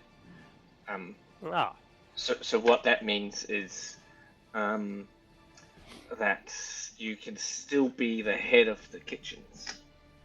right. Fair enough then. Head of kitchen. Like it. Just don't use any moldy bread. As the head of the kitchen, I am allowed moldy bread. I don't think we have any bread that's not molded. Oh, Just make sure you leave All whatever right. bread you have off my plate. Yeah. well, To clarify, we got the Belching Bear with the captain and their 7 crew. And then the barrage is going to be captained by Celeste, first mate Ingwe, and then we're going to have Jean, Watt, and Sapphiros. And Jordan. Oh, and Jordan. All right. well, that's probably about a 50-50 split, so that's cool. I don't mind either way. I just wanted to check before we go anywhere. Guess it's gonna take time if we need to stop over and switch and such. Yep. Well, congratulations, Captain Celeste. No, I don't like that. Just call me Celeste. Very Just going to walk up the stairs and go to the gangplank. Aye, Captain. well. And enjoy your new vessel and enjoy your new travels with your new captain, and make sure you don't commit mutiny or get trapped doing so. That sounds like solid advice to me. I mean, yeah. You don't need to tell us, so just looks at whichever crew. I don't know. I mean, honestly, It's been causing apparently all this shit. our captain's already committed mutiny once, so she'd know what to look out for. So, No, that's what was allegations, and the court said no. But you weren't there, I guess. You didn't see the hearing. I just heard she committed mutiny. No. Now you're telling me she didn't commit mutiny? Oh, no. I imagine this argument continues. Like, I can't be part of this conversation, to be honest. I need to leave for legal purposes. Just the next hour, what Jean trying to explain to what arguing back while like rigging the ship and getting things ready. Right. So they also split some of the supplies over, so you have half of the supplies as well, and everything is split evenly. And Zephyrus goes on your ship, unless you tell him not to. Jordan goes on your ship, carrying rope and trying to learn how to be a sailor, not a pirate. But yeah. You all walk over to your ship, and the gangplank is slowly removed, and the journey begins. What colours are currently flying from the mast? None at the moment on this ship. The other ship had black, but that's being pulled down. It was being pulled down while you pretty much left the harbor. So currently no colors, which is not specifically necessary. You can if you want to. There is some options. There is the Kingdom of Quill, that's one of them. There's one for Sahani. There's one for the Dragon Empire. And a few others that looks like they're probably just made up. It's going I to like be this no one. colours. This one's orange. I like this one. No. We're a bit far from there. Oh, that was just a tablecloth. I mean, I did find it in the kitchen. But... Some of them looks like they're sewn together by random various pieces of cloth and stuff just to make something unrecognizable. All right. We good to go, Captain? Yes. Let's head on out of here. Sean pretends like he knows what he's doing. Hoist the sails to half-mast as we pull out.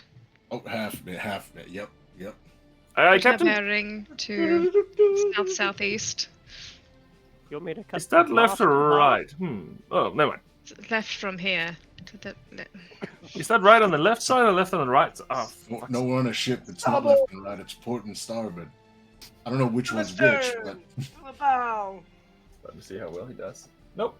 So you hear a bit of a short scream, and then suddenly someone is hanging upside down with their foot in all of the rigging. And obviously that's Jordan. I've got this. I got it. Sorry, I used to do the decks. I don't normally do this.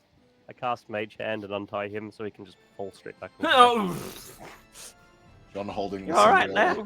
a battle launcher. Like, oh, that's much easier. All right. Oh, sorry. Can you make a survival check? Who? Miss Celeste. I Yeah, good. have proficiency with water vehicles as well with that. So I do add my proficiency bonus as well to my You survival. do. Pretty good. What's my survival bonus though? +3, so that's an 18 plus my proficiency bonus, which is a +4 for a 22. Pretty good. You sit up. You sit off. And smooth sailing. It's like you've done this your whole life.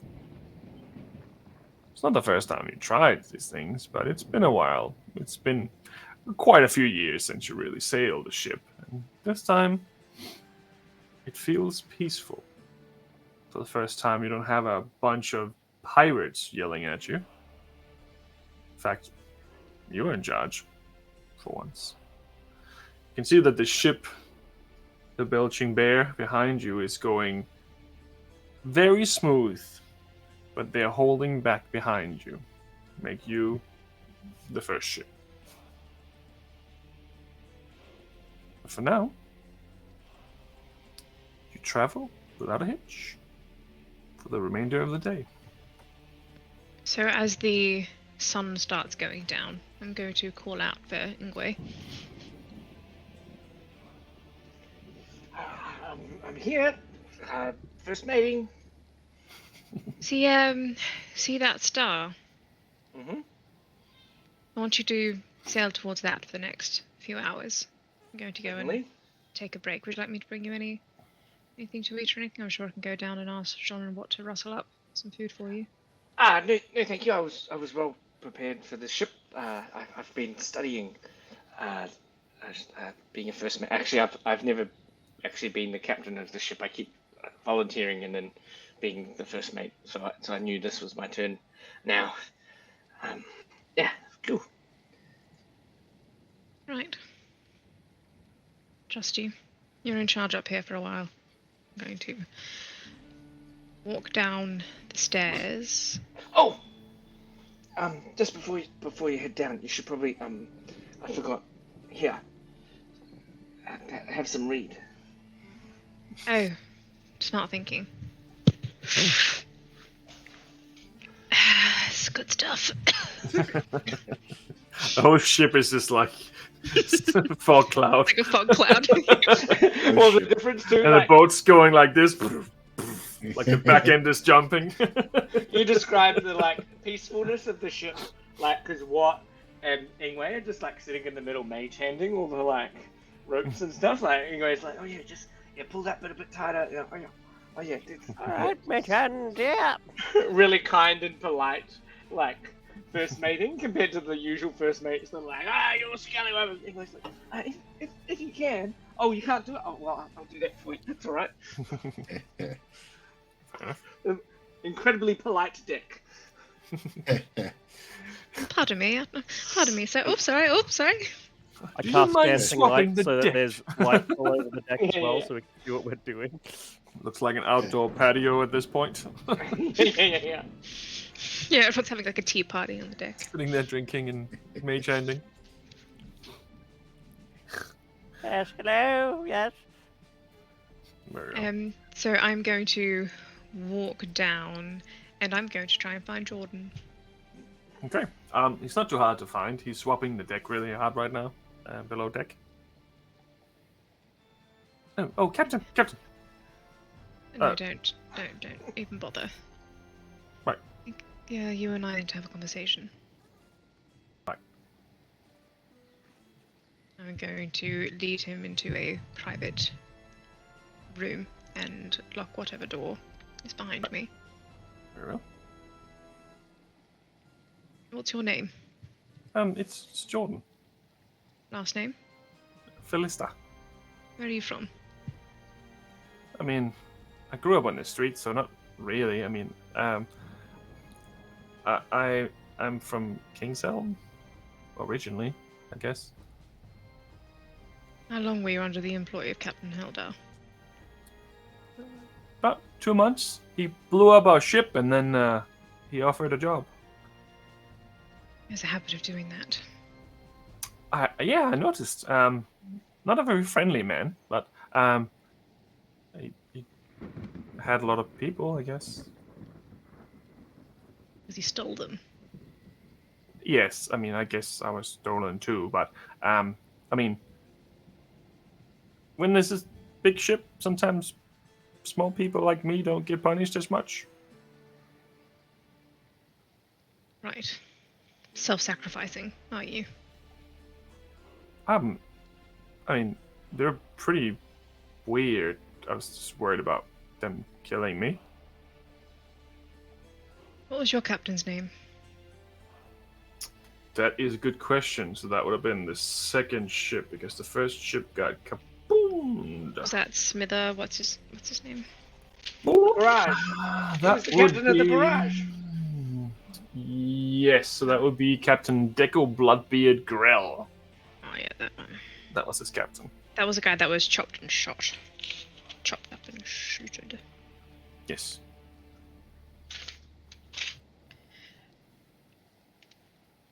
What did he worship? Me? No, what did he worship? I don't. Where I'm did not they go sure. every day of midday? I know that they went underwater. They just jumped overboard, and then they just did something. I obviously couldn't follow them. I'm breathing. I can't really go underwater, but they seemed like it didn't really matter to them. But I Do don't they only ever know. jump off the Bartholomew, or do they jump off ships like this as well? All of them. They just went into the water. They didn't seem to matter. Were the ships near each other every time they jumped, or were they clustered together? They're not always together. Sometimes they seemed like they were far apart. Like when we were told to do the ambush thing, then we were far apart, but they still did it. They never mentioned what it was that they were worshipping. They never mention of a name. You never overheard conversations. I Think heard very, that, very hard. I didn't hear much, but they have like this carving thing on their arms that said Naralasi. I don't know what that means, but they all had it. Like it carved into their own arm or something. It's weird. I did see that.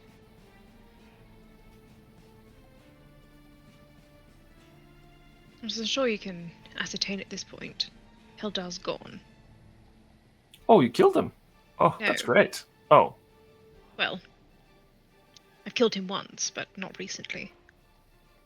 oh. Okay.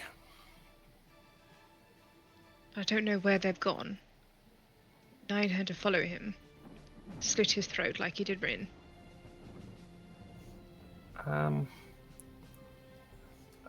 I just know they went into the water. I don't really know where they went. They didn't really tell me much. I'm just swapped egg.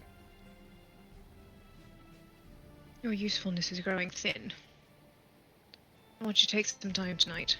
Think of everything that you saw, everything that you heard people speak about on that ship, and I want a full report in the morning.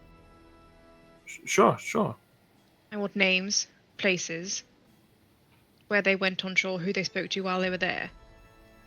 Anything that Okay. you can think of, I want you to tell me. Sure. I can definitely do that. Before I leave, a woman named Sierra. Do you know her? I've seen her once or twice.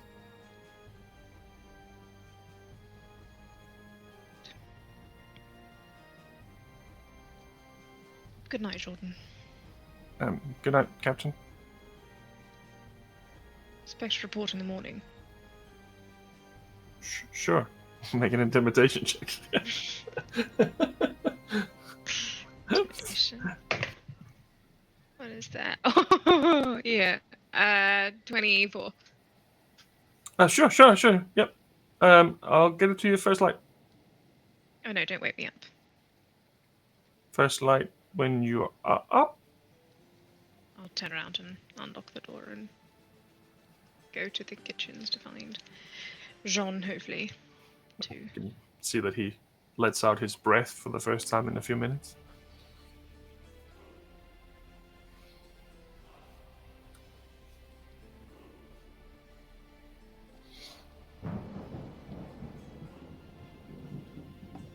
I realized I was muted. Sorry, I What? thought you were just talking to yourself. Yep. He's just singing.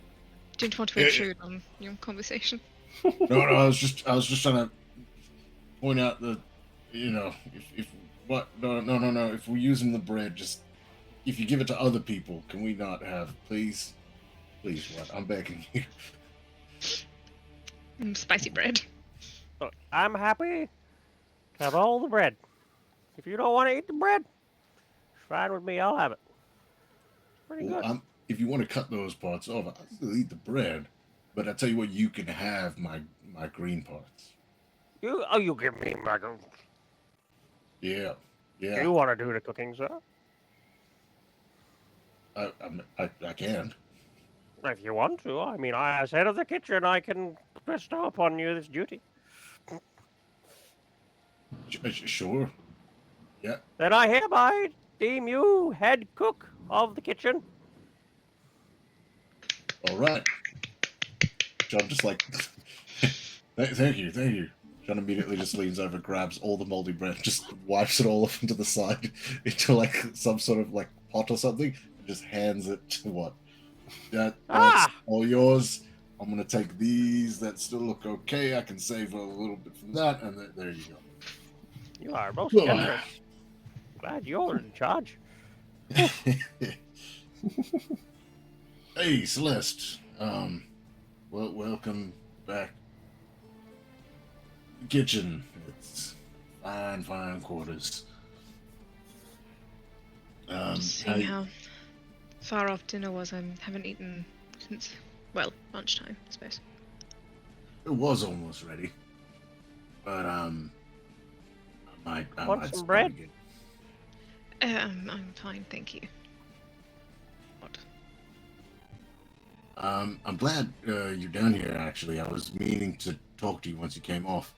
It seems there's another bit of interesting coincidence that we've run into, and now that we're on our way back, I figured we'll have the opportunity to deal with it or investigate. Right. You've noticed our feline friend, Faris, who's joined us.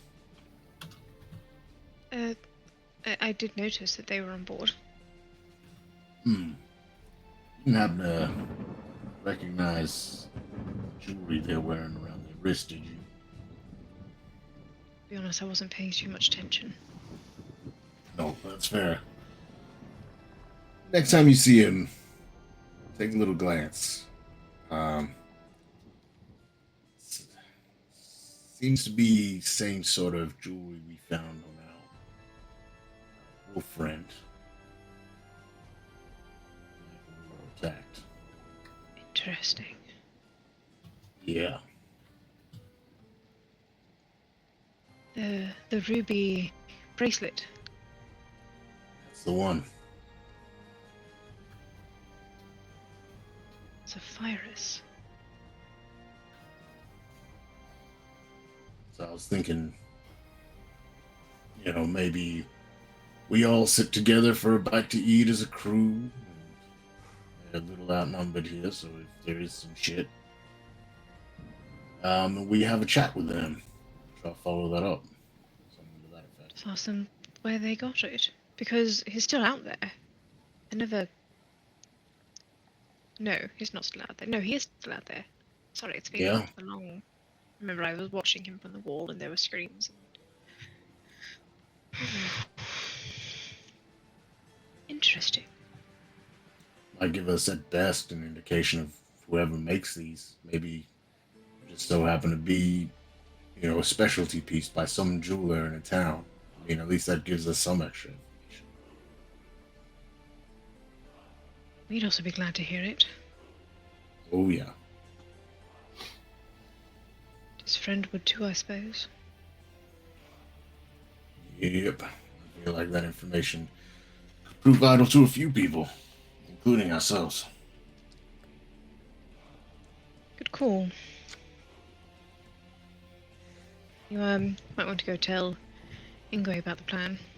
I left him in charge upstairs while I came down to have a break. All right. Do you mind just stirring this while I'm gone? It needs, it can't settle, otherwise the flavor's it's just gotta keep. I'll just cast Mage Hand. Thank you. It's the finger that's going around. Yeah, just a finger. And Chuck will run up to Ingwe. Ingwe, how's the sailing going up here? It's so beautiful at this time of night. Yeah, none of that torch pollution, when you're in a city and they have too many of those lanterns lit and really see the stars. Regardless, distracted. Remember we had a brief chat, and John's going to take a quick look actually before he says anything further to see if Sapphirus is on deck anywhere nearby. He is on deck, but he is on the opposite end of the ship at the moment. He's just watching the stars, just standing there, looking. Okay. It's like taking in the environment. John lowers his voice an octave or two. Sapphirus and the bracelet. Remember we mentioned we're going to look up, sort of follow that up on the way back, maybe? Oh, yeah. Be careful. He's on deck, over there, looking at the stars. Yep. This is about as quiet as I can talk.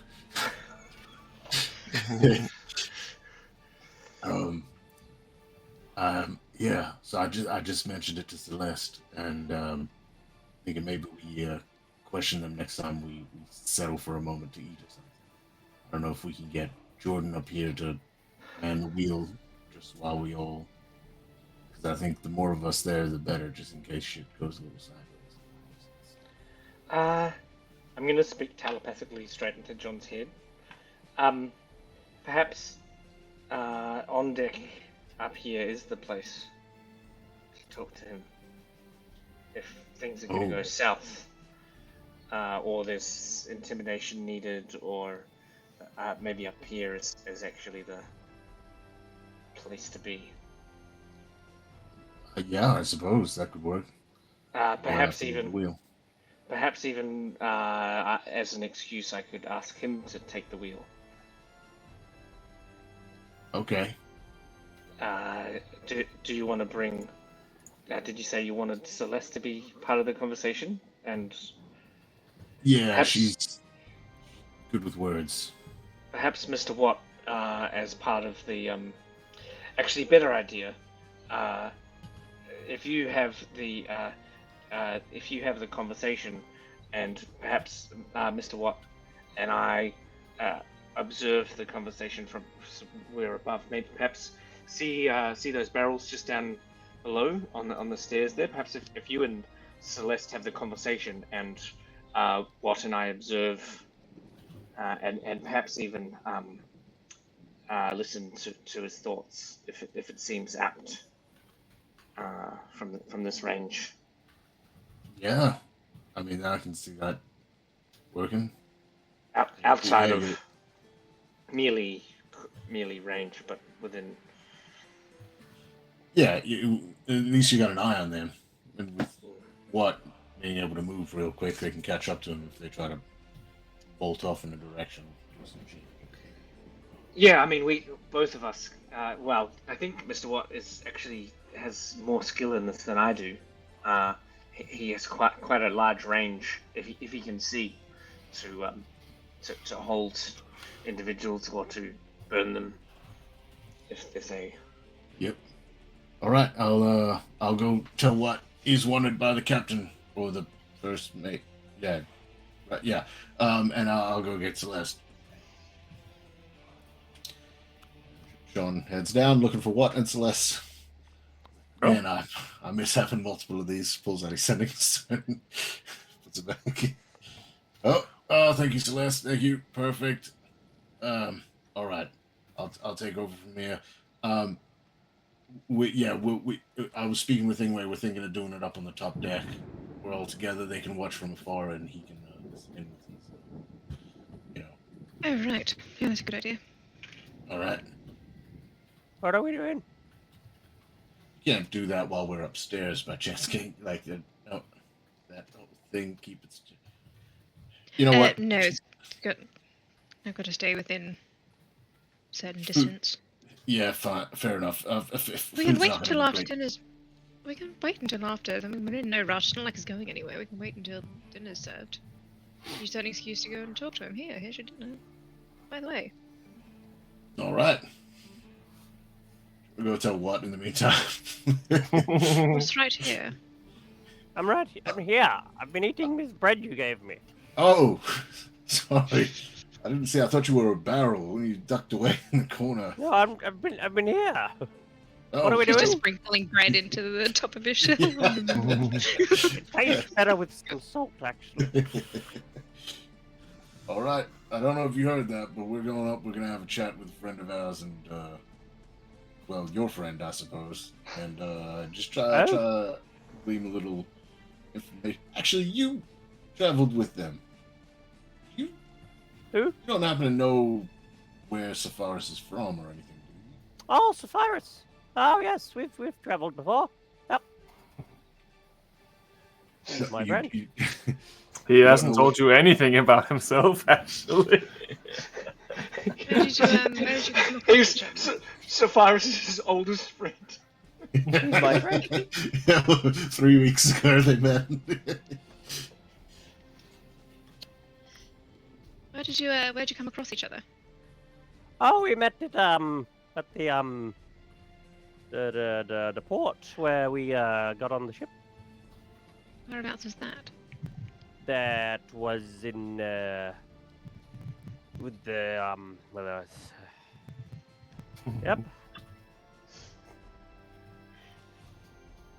What? Yes. What are you talking about? Where did you depart from on your way to Oh, where the ship was docked at the port, and we got on the ship, and then it left the port. What continent was it on? A continent that was connected to a port that had a ship at the dock. Where is your cave? Ah, well, that's in the mountain. What mountain? How How long did you have to travel before you hit a port? I'm sure it was a good distance.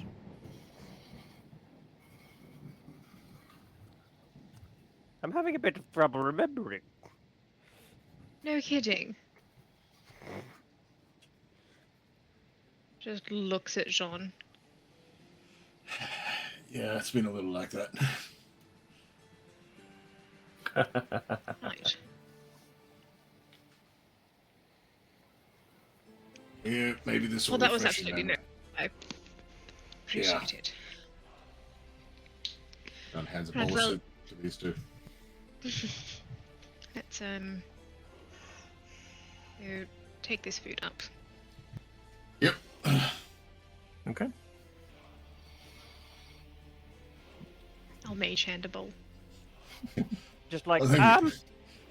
look, I can make this easier for us. Dimension door to the top of the deck. Come, Jean, let's go. While they're away, I'm also going to pull out my Eye of Newt, and my eyes are going to roll back in my head. I can't actually do it. And I'm going to cast Hex on Sephiroth, giving him disadvantage on checks involving a charisma. I do believe he has to make a save for that, though. No. Are you sure? Yep. He's cursed. It's not saves, it's just checks. So if he were... My intention is if he were to try and deceive, he would have disadvantage. You said charisma checks? Charisma checks, not saves. Okay, let me just have a look here. I was sure that it had something on there.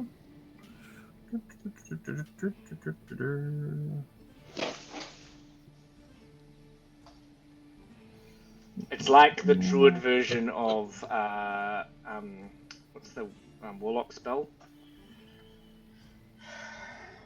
Hunter's Mark. Well, the warlock one is Hex. That's why. Oh, it is the warlock one. Oh, because it's Fey touched. That's right.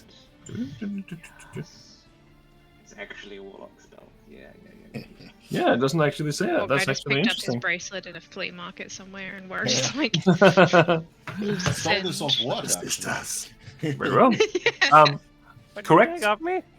He has disadvantage on charisma saving throws now. No, not saves. Any Skill checks. Sorry. And the reason why I did that is I think case he the only lies. thing, if he lies, that it'd be Yeah. hard for him to lie. That's fair.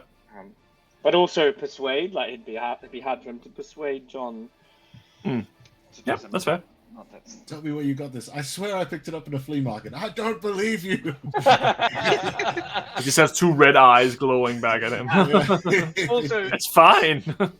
also, if he decides to attack anyone, I can do lots of damage to him very Yes. quickly. Very well. So you are heading up to confront him on the deck with food. Soup. I got soup. Mm. Come get your soup. It smells delicious, Master Chef. Oh, thank you. Hang on. Yeah, Sephiroth, would you actually here? Why don't you take these? I'm just gonna Why don't you wait here, with Watt and Celeste? I'm just gonna take these ones over to Jordan and Ingwe.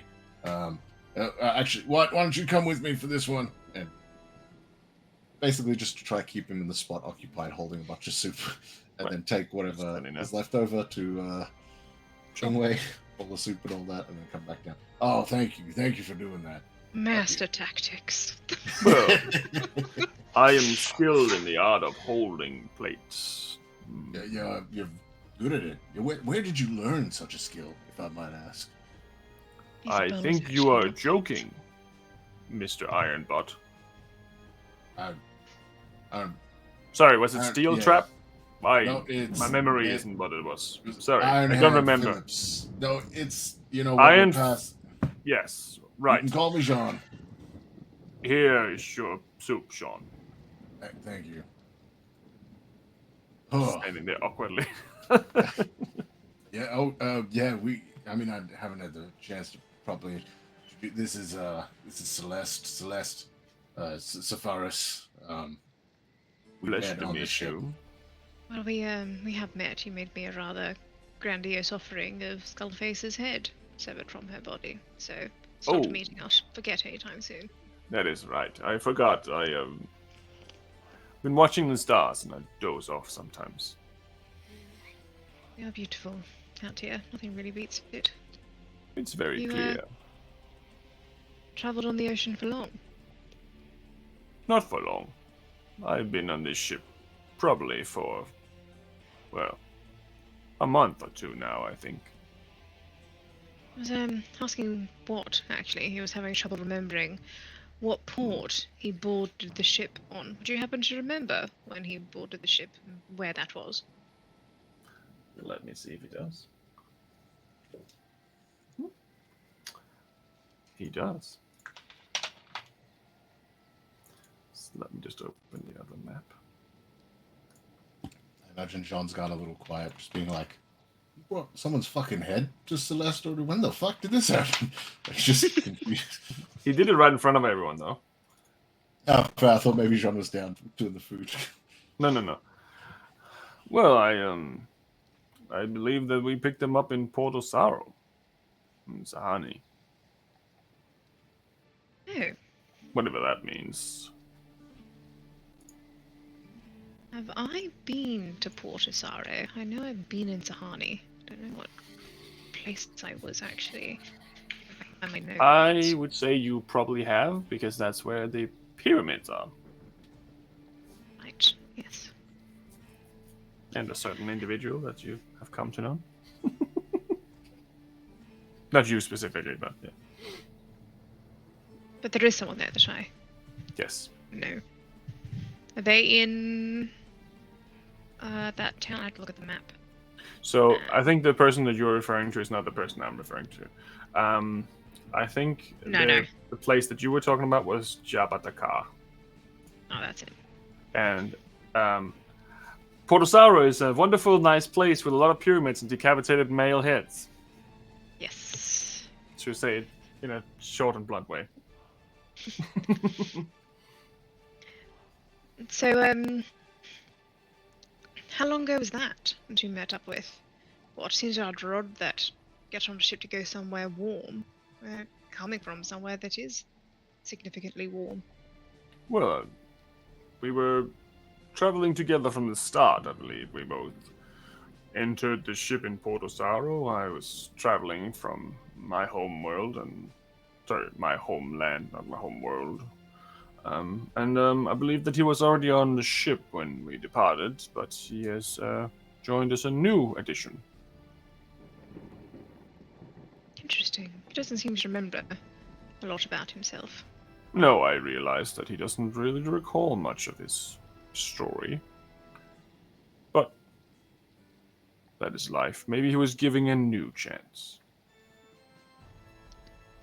Potentially. I suppose new chances are what this week has been about. And again, I do appreciate your assistance in that matter. Of course. It is my, how should I say? It is my job. What is your job, exactly? Well, I am a healer. Right. A Amongst very other deadly things. healer. I come from a place where those two things come hand in hand. Yes, I can imagine. Must have many interesting stories to tell.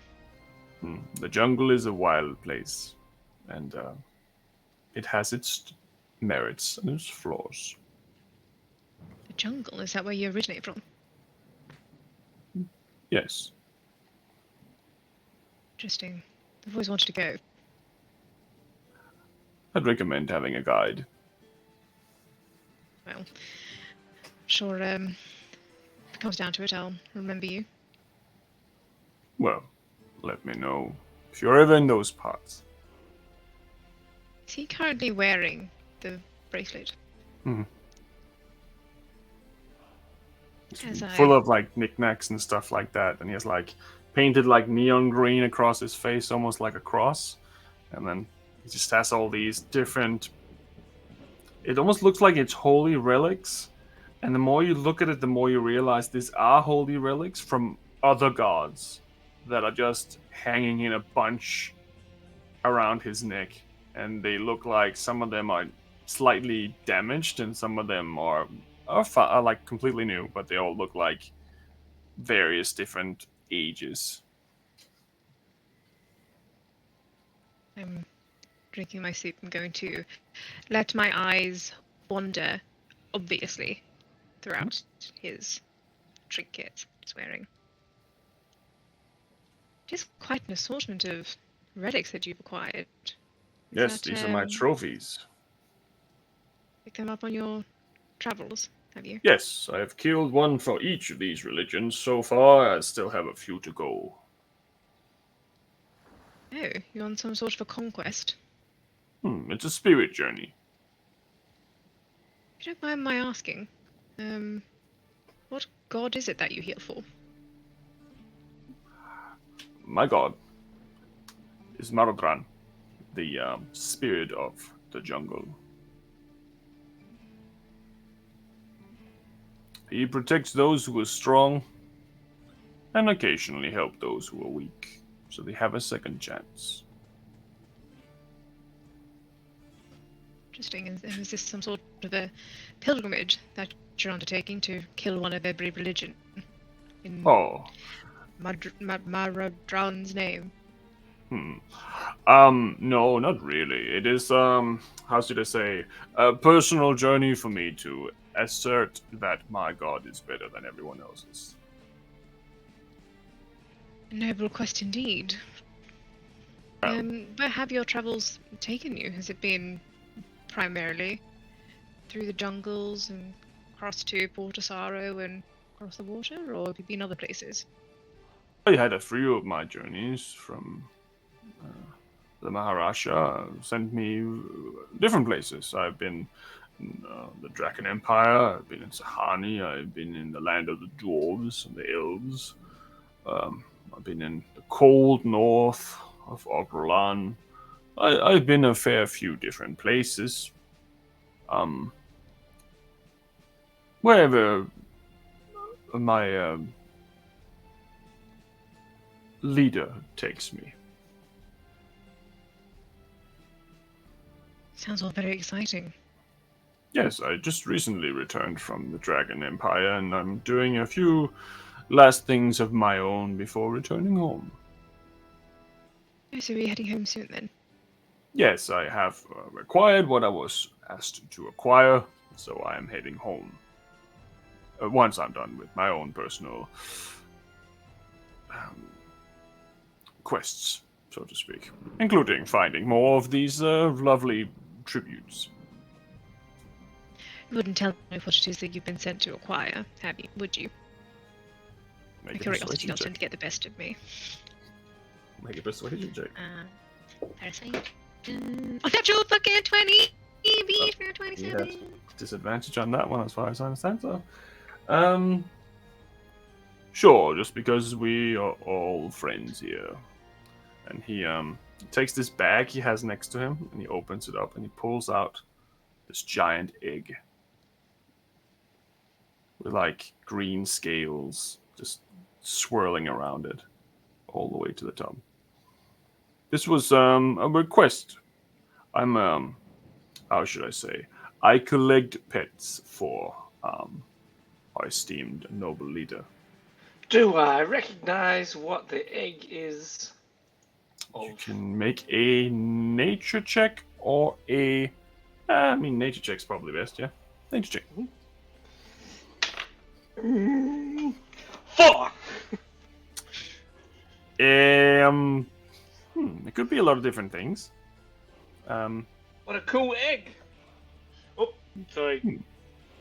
Yes, it's I'm steering the ship. good size.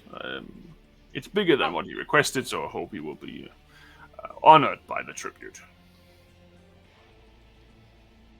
What, dare I ask, what sort of creature will hatch from that thing? This is a green dragon.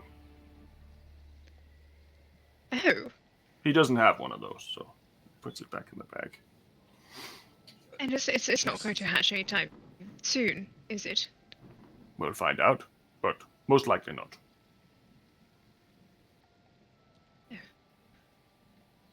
Interesting. You're quite an intriguing fellow. Oh, well, I'm a acquirer of certain things, like pets. Exotic pet trade. Hmm. Heard it pays handsomely. Well, it doesn't quite pay. It is more of a. It's more a case of honor of our leaders, and to pay tribute to our leader. It's not. We don't get paid for this. We can keep whatever we find out here. Of course, there's no need to pay any tribute for that. But the tribute of our lives and our protection is to do certain things once we acquired full membership in the society.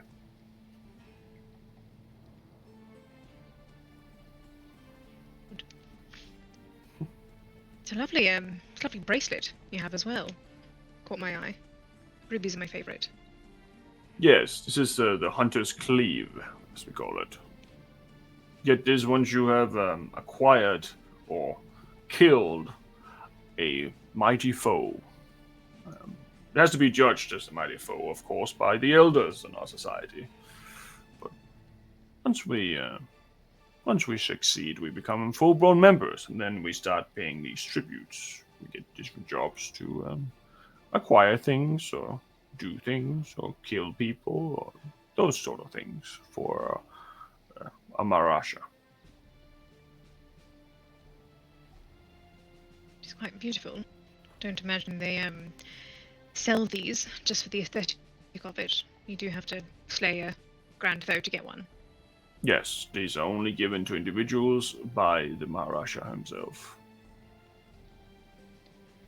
Well, disappointing, but understandable, I suppose. Sorry, Oh. just caught my eye. It is a very beautiful little trinket. Do people get them often? Well, they kill something of worth and don't die, yes. But often people die more when they try than succeed. How large is your group, or the followers of Marodran? Oh, Never heard of it followers before, of so- Mardran is quite large when it comes to the jungle regions.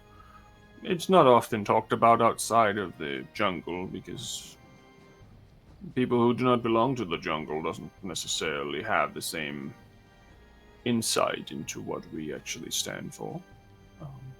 But we have a large following within the tree line. Well, been a pleasure talking with you. And she kind of looks towards Jean. Is there any more soup left downstairs? I might go top up my bowl. Yeah. There's definitely soup. Yeah. Cyrus, you want me to bring you up some more soup? Oh yes, definitely. If there's any of that meat left, please. If you have any human, you can put that in too. It tastes so good. I'll see what I can do. I love eating people. Inside check? Like, You can make an inside check. grabs the bowl and like genuinely raises an eyebrow. Good roll, but I think my insight's gone. Oh no, it's okay. 21. Oh, he wasn't kidding. Oh, he wasn't kidding. He wasn't kidding. Oh, good. Just, already dead. You know what? I'll bring you soup. That's all right. I'll take the soup. It's good soup. Yep. Good soup. Yep. John will head down with Celeste. Celeste will raise a quizzical eyebrow towards Ingwe and watch, just like what did you hear? Like, what did you find out? Like, a bit of it like... Hey? What? Yes? It's like he woke up from a slumber. Do you remember where you are from, little one? Me? I take that as a no. I'm from a cave. Well, he's probably right. Shh, we're supposed to be observing, not joining the conversation, Mr. Watt. They started it with us, though. Well, They came and asked us, good soup. didn't they? Probably doesn't use a fork or a spoon. Excuse me, Mr. Safaris. Yes, Mr. Ingwe. I'm gonna wait until John and Celeste have left to ask this question. Mm-hmm. How do you differentiate which people you can eat? Usually by the smell of it. Sometimes, There's people in sometimes- that soup, right? What? Is there people in this soup? Yeah, It's very good soup. fish people, I think. Oh, I don't think that's... I mean, for me that doesn't count as people, per se, but I think I know what you mean. I usually smell the meat first, and if it smells like something that's edible, I will try to eat it. Usually I eat my kills. It's just the way we do things where I'm from. Do I smell edible? God, no. Ah, good. I'm safe. You have a foul smell. No offense. That's fine. I'd rather smell a foul smell and live than be eaten. Right. Well, yes, that's how I determined who I can eat and who I cannot. No, I think Mr. John's description is better. Well, I mean, Yeah. sometimes... People do taste good, though, don't they? Yes, I mean, I ate this halfling once, and he just kind of... He had this sort of body lotion or something on, and it just made me sick for days. I've never eaten a halfling. Should try it. It's good. It's normally very tender meat. It's not a lot of it, but yes. How does it compare to bacon? That's my favorite people so far. I mean, if you look at bacon, then a halfling's more like ham. Like a leg of ham, and you just like just bite into it, and it's... Sorry, I'm getting ahead of myself.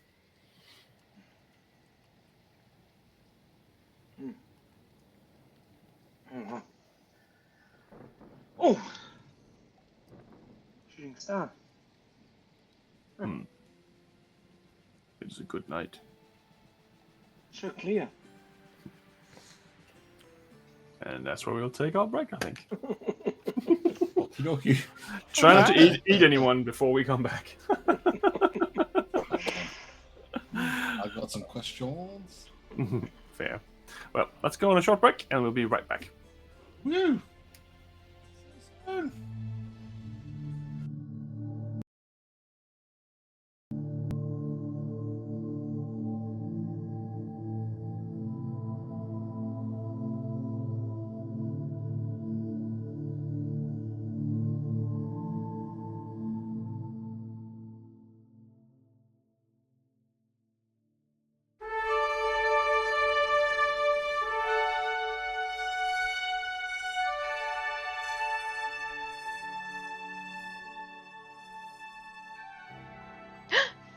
Oh my god, hi! Sorry, I totally didn't see you there. I was too busy hanging out in our Monsters of Mayhem Discord server. Hi, I'm Laura, your friendly neighborhood gremlin, and today I'm here to talk to you about the Monsters of Mayhem Discord server. The Monsters Mayhem Discord server can be found by typing !Discord over in the chat. Over at the Discord, we do cool things, like tonight's one-shot. That's alright, the cast from today's one-shot were plucked from our Discord like an orphan off the street. So if you want to come and hang out and play Dungeons & Dragons, come do that. We also have not streamed one-shots if you don't want to be broadcasted to the entire internet. We also do that as well. Our mods run kind of one-shots and things like that. Or maybe you're looking for people to play your home game, or looking to form a group of players. Come to that as well. You can poach awesome D&D players from our Discord server. We allow poaching, which is really cool. Or maybe you're a gremlin like me, who stays up way too late looking at the subtly glowing white screen, trying to finish quests in video games, and you are just left counting down the hours until you have to wake up in the morning just constantly glancing at the clock and trying desperately to finish that quest before the timer runs out, and then you wonder why you're always tired because you stay up until the sunlight starts creeping through the window. If that's the case, we also have games nights every Tuesday. Come along and play group games with us. You also have the chance to win cool prizes, which is really cool, just for showing up. We have like a leaderboard, and if you show up, you get put directly on the leaderboard. And then if you're a pleasure to play with, or if you win the game, you get points, and those points count towards winning prizes, which is really cool. Or maybe you like dogs and cats and reptiles and llamas.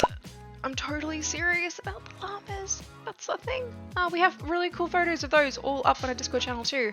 So come look at those. And food. Who doesn't like food? We have lots of photos of food. So if you like recipe ideas, come and hang out and look at those.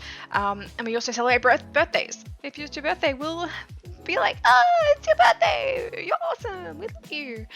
So come and do that on our Discord channel as well. Or do you like dice? Can I tempt you with dice, maybe? We have this innate urge inside all of us as Dungeons & Dragons players or tabletop RPG players to collect dice and hoard them up like a dragon. And we post photos of those hoards and really pretty dice and links to where you can buy them if you want to strain your bank account. So come do that if you want to be tempted to blow your life savings.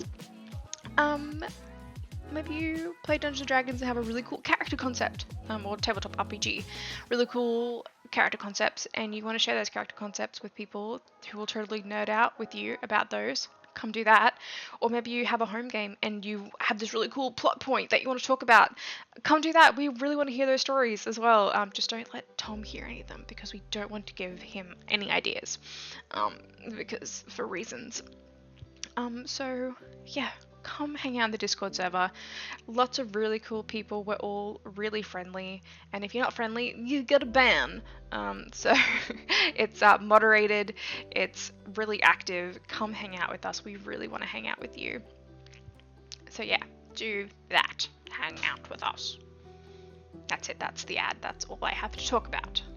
I mean, I can keep talking if you want me to. Do you want me to keep talking? I can. What can I talk about? I can talk about that weird growth that I found living under our kitchen sink.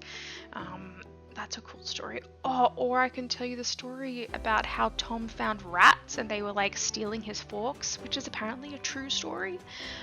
Like the fork thief. That's really cool. Or I could talk about the time in the campaign where we realized that the big bad evil guy all along was actually this guy named...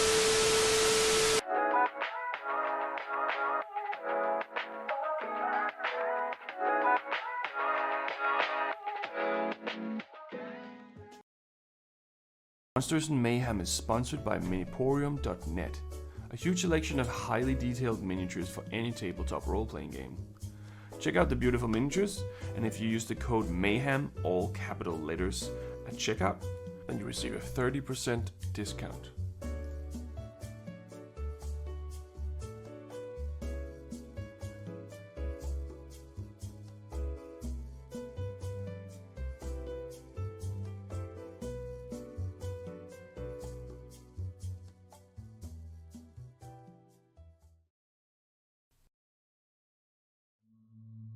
The following ad read was written by artificial intelligence, also known as AI. We here at Monsters and Mayhem do not endorse any outlandish or nonsensical statements as written by this robot, but we hope you enjoy nonetheless.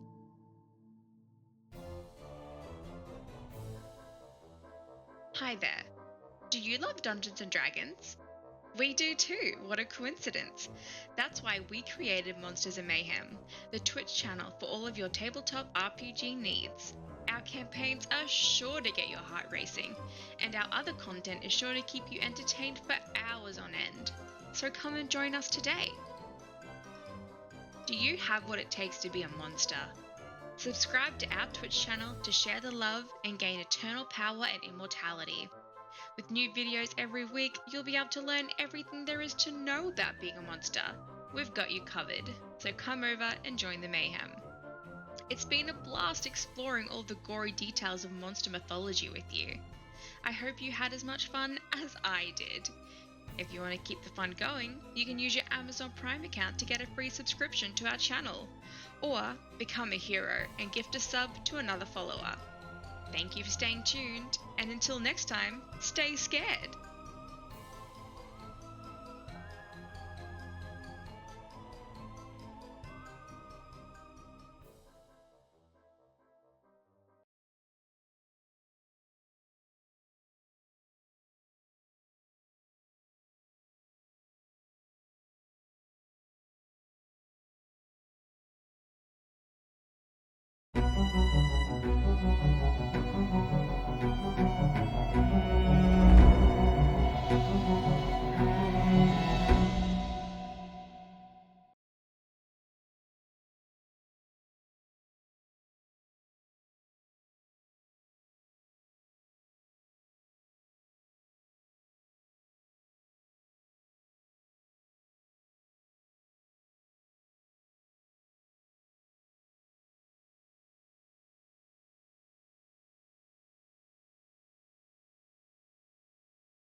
What do you mean? It only just started.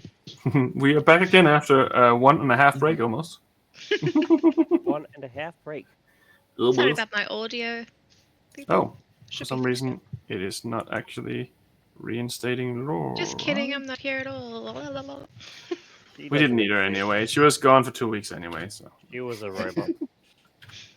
Yeah, sorry Wait, about that. I Someone was should have gone told for 2 me. weeks. There we go. Should be back in there. Alrighty-o. Okay. So, we can continue once again. Yes, we can. I'll put some of Ingrid's this back. other music on here. So, once again, you find yourself on your ship. After having asked some questions to your newfound friend, or enemy, you don't quite know yet. Mr. Sapphirus has been fairly open about your questions. And you're eating soup. What would you like to do?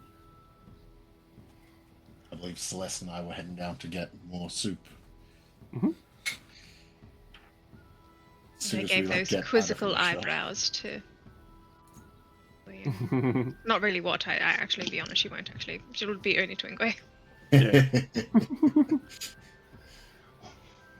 Very well. As soon as we're out of like earshot, as soon as we're down near the kitchen or something like that, John will turn and just be like, did you hear that last part in particular? Like, first of all, amazing work. You pulled information like it was the thread on a bad shirt. Just made him talk to every element. Well done.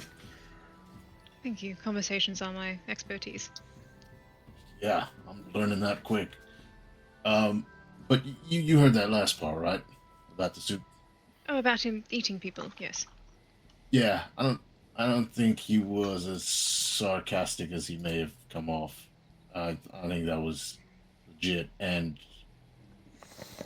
you don't think maybe he can also, you know,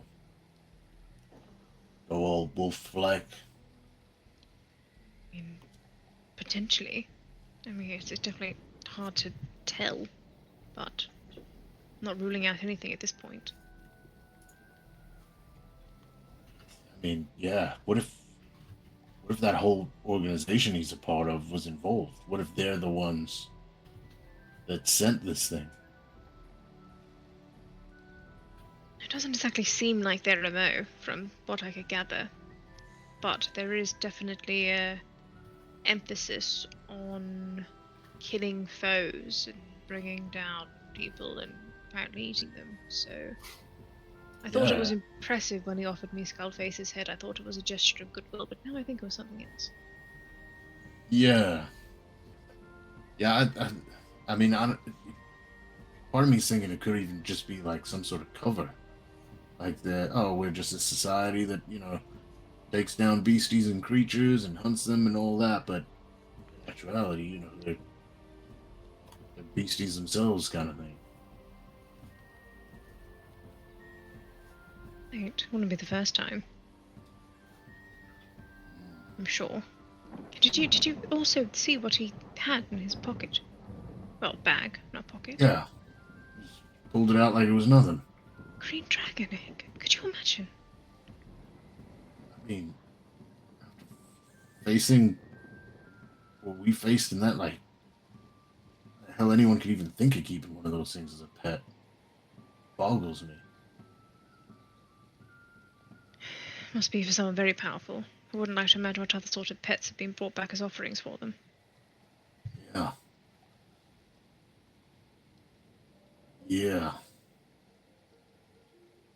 Oh, Not entirely yeah. sure I'm comfortable with them here, but they do seem good in a fight, so at least until we get back to land, I think we should probably keep an eye on him, keep doors locked at night, but otherwise just remain at a safe distance. Yeah, I think we're pretty good in neutral ground with him right now. Put a few extra pieces of meat in there so just keep him happy. Water seemed to be safe so far, and they've been travelling together for several months, so... I mean, as far as what remembers, I mean, from what we can tell, who knows? What if that's why he doesn't remember? What if there's some sort of a mind charm on Watt cast by Sapphirus? I don't know. You know magic. Is that a thing? Yes. Permanent. There's spells that you can use to erase people's memory or modify it to be what you believe. But he was just What you want them old. to believe. Well, I'm old. Doesn't mean I just forget where I was born. Yeah, but like relative, right? You're young. You are, right? You anyway talking about living for hundreds of years. I suppose. I don't even know if my father would be considered old. And he's, 5 centuries older than I am. Goddamn 5 cents. That proves the point, I guess. He's like 90. He says 40. I don't believe him, but he's like 90 years old. 100 years old. It's gotta be. And, I just thought, that's just that old memory, that old brain box going to bush. I can't help but... I'm going to look around to make sure that Watt is not in earshot. What's on the deck, as far as I know? Yeah, I'm still You with see, Ingwe, so it looks like a bird. I don't know how much I trust someone to save the world if they can't even remember what continent they were born on. Yeah, I was a little rude when I first met Watt because I think of course he was not replacing Decrepit. Drakic, but but he was with the tattoo and all. He was gonna be joining us, and it felt like he was putting himself in Drakic's place, even though I know he wasn't. But with everything that's been going on, like I mean, it took him 5 minutes to walk out of the kitchen the first time we were walking, and then suddenly, boom, he shows off his powers and that. But it just has me worried with everything going on with that little guy. The bad memories, waddling, had no history prior to a cave. Don't know what sort of history he has, where he's from, what his ties are. I mean, he could have an army chasing him and he wouldn't even remember. Yeah. Although, there is one thing, correct me if I'm wrong on this, DM. In trying to lie to Watt, after sort of welcoming him in, it seemed I couldn't really. I have a feeling that whatever's happened with this bargain seems to have maybe spread, or it's attached or linked to these tattoos now as well. Is that correct? Because I remember someone tried to lie to him. I think it was me, and couldn't. You couldn't know. So, Which means I don't think they can lie to us either. I don't know if lying is what I'm concerned about, because if he's had some sort of a charm placed on him where he can't remember anything, then it wouldn't be a lie to say he doesn't know. No, I suppose not. Or there are some spells that can make you believe one thing. So I could punch you in the face very visibly, and then cast a spell and say Ingwe did it, and then you would 100% believe in your soul that Ingwe had done it. That is So it wouldn't be very lying. morally concerning. How we live in a society where such things exist. But I see your point. That's just even more concerning now. Oh boy. All I'm saying is that, for the time being at least, I would take everything that he says with a grain of salt, and I, for one, am skeptical of this alliance. I can Yeah. only imagine how Ingwe feels. Weirdly, I feel like Ingwe is immediately on board. Exactly, that's what I'm saying. Oh, yeah, okay, yeah, in that case, yeah. Did that other individual, Sepharis, did they have to mention where in the Dragon Empire they were from, by the way? No, well, they didn't. They're not from the Dragon Empire. They went to the Dragon Empire. Oh, I was a little distracted with that egg that just blew down on the deck like it was nothing. No, as far as Okay. I'm aware, they're from Sahani, Okay. from the jungles to the southwest. I think they are. I have to look at the map. Just south. They're pretty big. Jungles are pretty Jungles big. to the south. Yep. Anything south of Sahani. I got an old friend from the Dragon Empire. That's why I just thought, if this whole thing takes us down that direction afterwards, following this up in some capacity, at least we got someone down there, and if ultimately led to Pinam. Am I pronouncing that correct? Pinam? Yep. At least I got a buddy there who can help us out with some stuff. You know that he's not there anymore, though. Oh, he returned back to. He lives in Six Shores. Six Shores. Okay. Which is in the Kingdom of Quell, but he is from originally Pinam. Okay. So interesting, actually. Owe a debt to someone in Sahani, so if we were to travel there, wouldn't be a terrible inconvenience. Sounds like we're going to Sahani at some point. At some point, yes. Whether or not it's with you or, the group or not, I need to go, at least before I return home. Fair enough. Well, you can rely on us if you need us there. Well, we'll see. Do you actually want more soup, by the way? Like, I figured what we had. Oh, no, I'm full, thank you. Oh, okay. So Just wanted an excuse to, I thought Ingo was going to follow us down, but I don't think he caught my eye. Oh. Well, let's go bring him their soup, I guess. We can chat to him up there. Oh, you didn't put any meat in his, did you? No, I mean, it's cooked with meat, so there's no chunks. I think I'll be able to taste it anyway. Okay, I still don't know the rules to all this cooking without meat properly, but all right. There you go. Finds like a half a button mushroom. Like, oh, this will do. Is fungi in person? I don't know. They live in colonies. This is a fun guy. Is there anything that Ingwe and Watt wants to do in the meanwhile while they're having this conversation downstairs? Or are you just hanging out watching the stars? So what did the cave look like? Because I think I grew up in a kind of cave, but it was more like a tree, and like lots of people in it. Like My cave was had rocks in it. Yeah. Make a wisdom saving throw, Watt. Ooh. Ooh.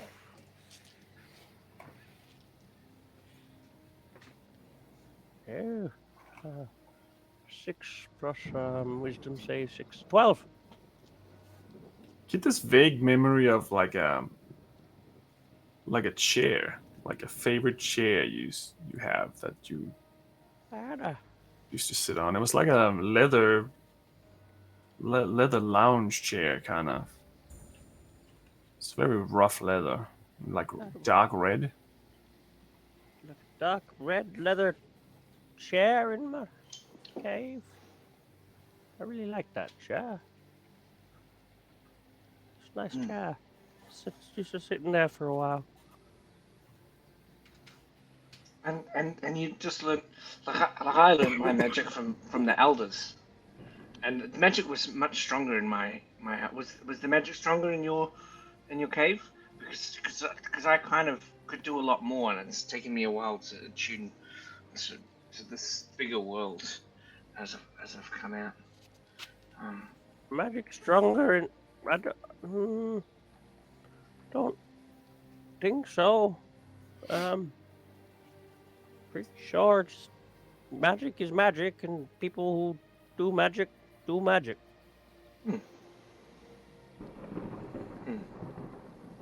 Yep. Yeah. Can I read your book? My magic book. Yeah. I no. It's mine. Oh, sorry. I'm just like reading.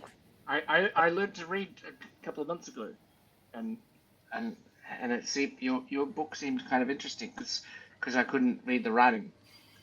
It's just full of spells that I can cast using the writing. So that's what you said. You write down the spells in the book. That's an interesting way to do magic. But it takes a decent amount of patience to write it. You got to write it down perfectly, you know. You can't just scribble a note down. You just got to be perfect. I don't even think I could think about how to write magic down. It's not simple, I'll tell you that. It's very expensive.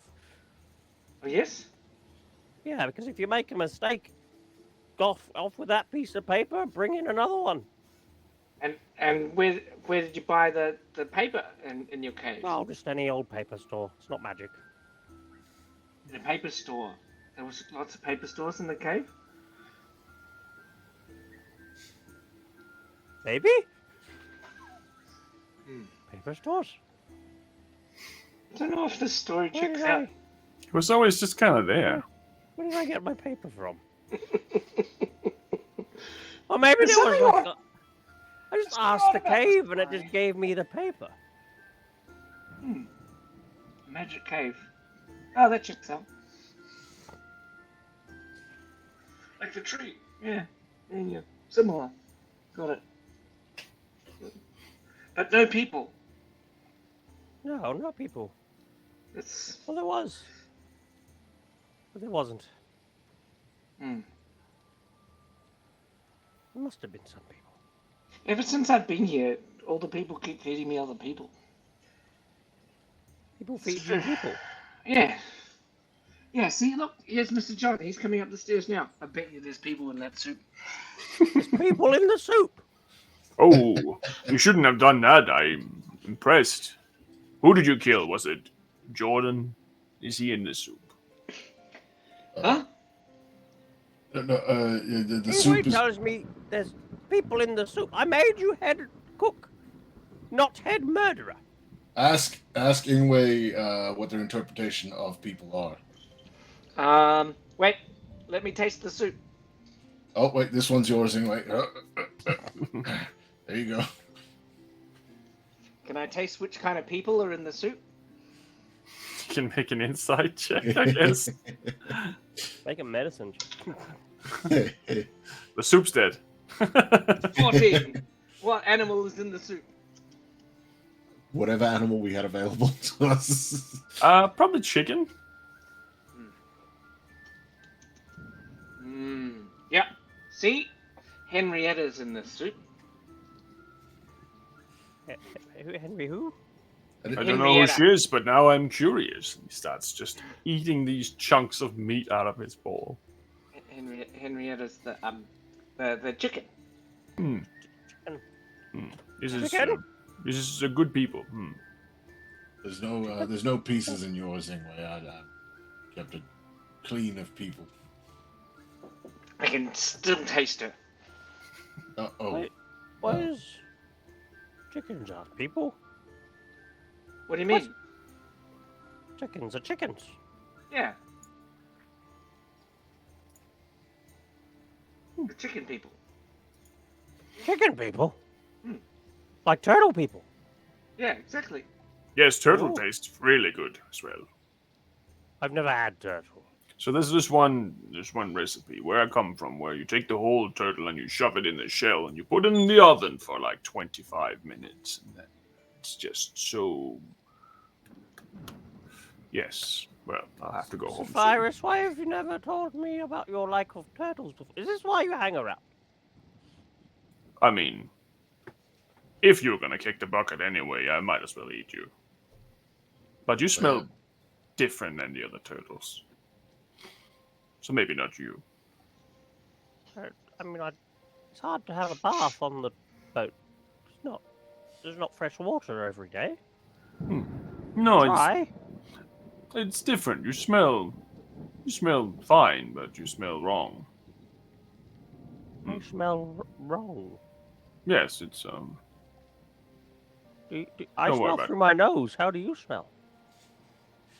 with my nose. So I can't be smelling that wrong then. It's like you smell like you're from somewhere acidic-y. That's it. Tries to like subtly just lean over towards him and like just sniff water.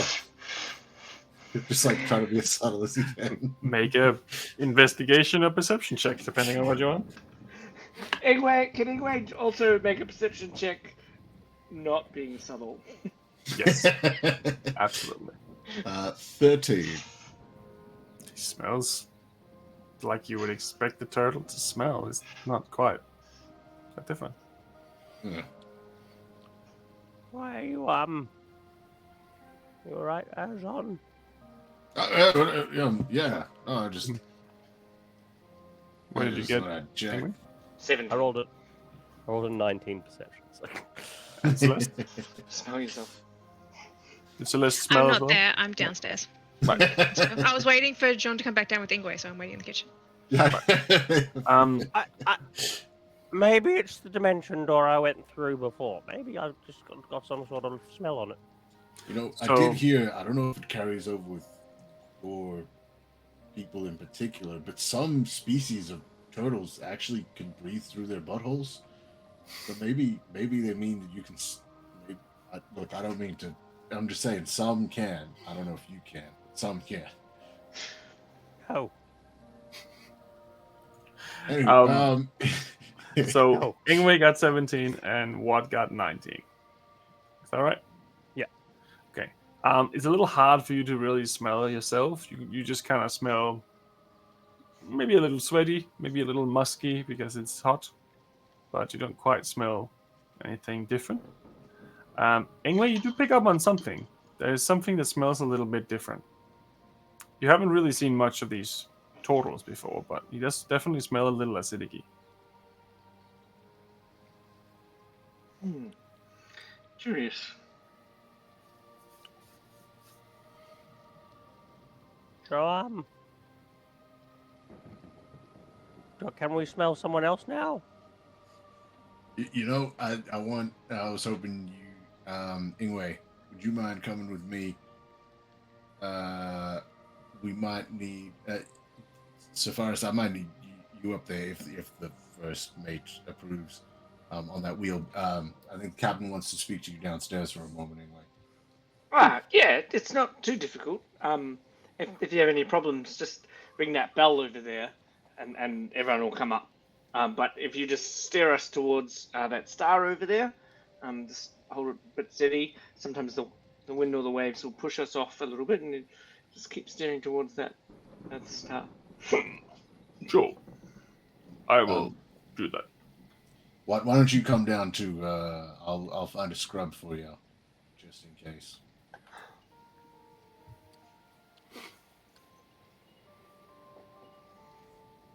Me? Yeah. Oh, yes.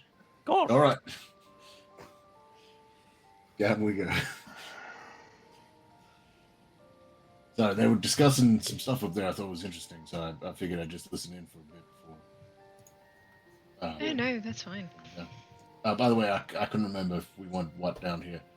Also, what I can't lie to you, here's a scrub. You don't have to use it, just, you know. My lady, how are you feeling? Fine. You're feeling good now? You're feeling all Good, right? I think, is a bit of an overstatement. Yes, I suppose it's not easy getting over losses now. But don't worry, I'm here for you. Don't worry. Appreciate the sentiment. Do I smell like acid to you? I don't know. I've never really taken the time to put much notice into how you smell. I've known you for, 6 hours? Apparently, Sapphirus is saying I smell like acid or something. I'll take his word for it. Well, How what- did, Oh, sorry.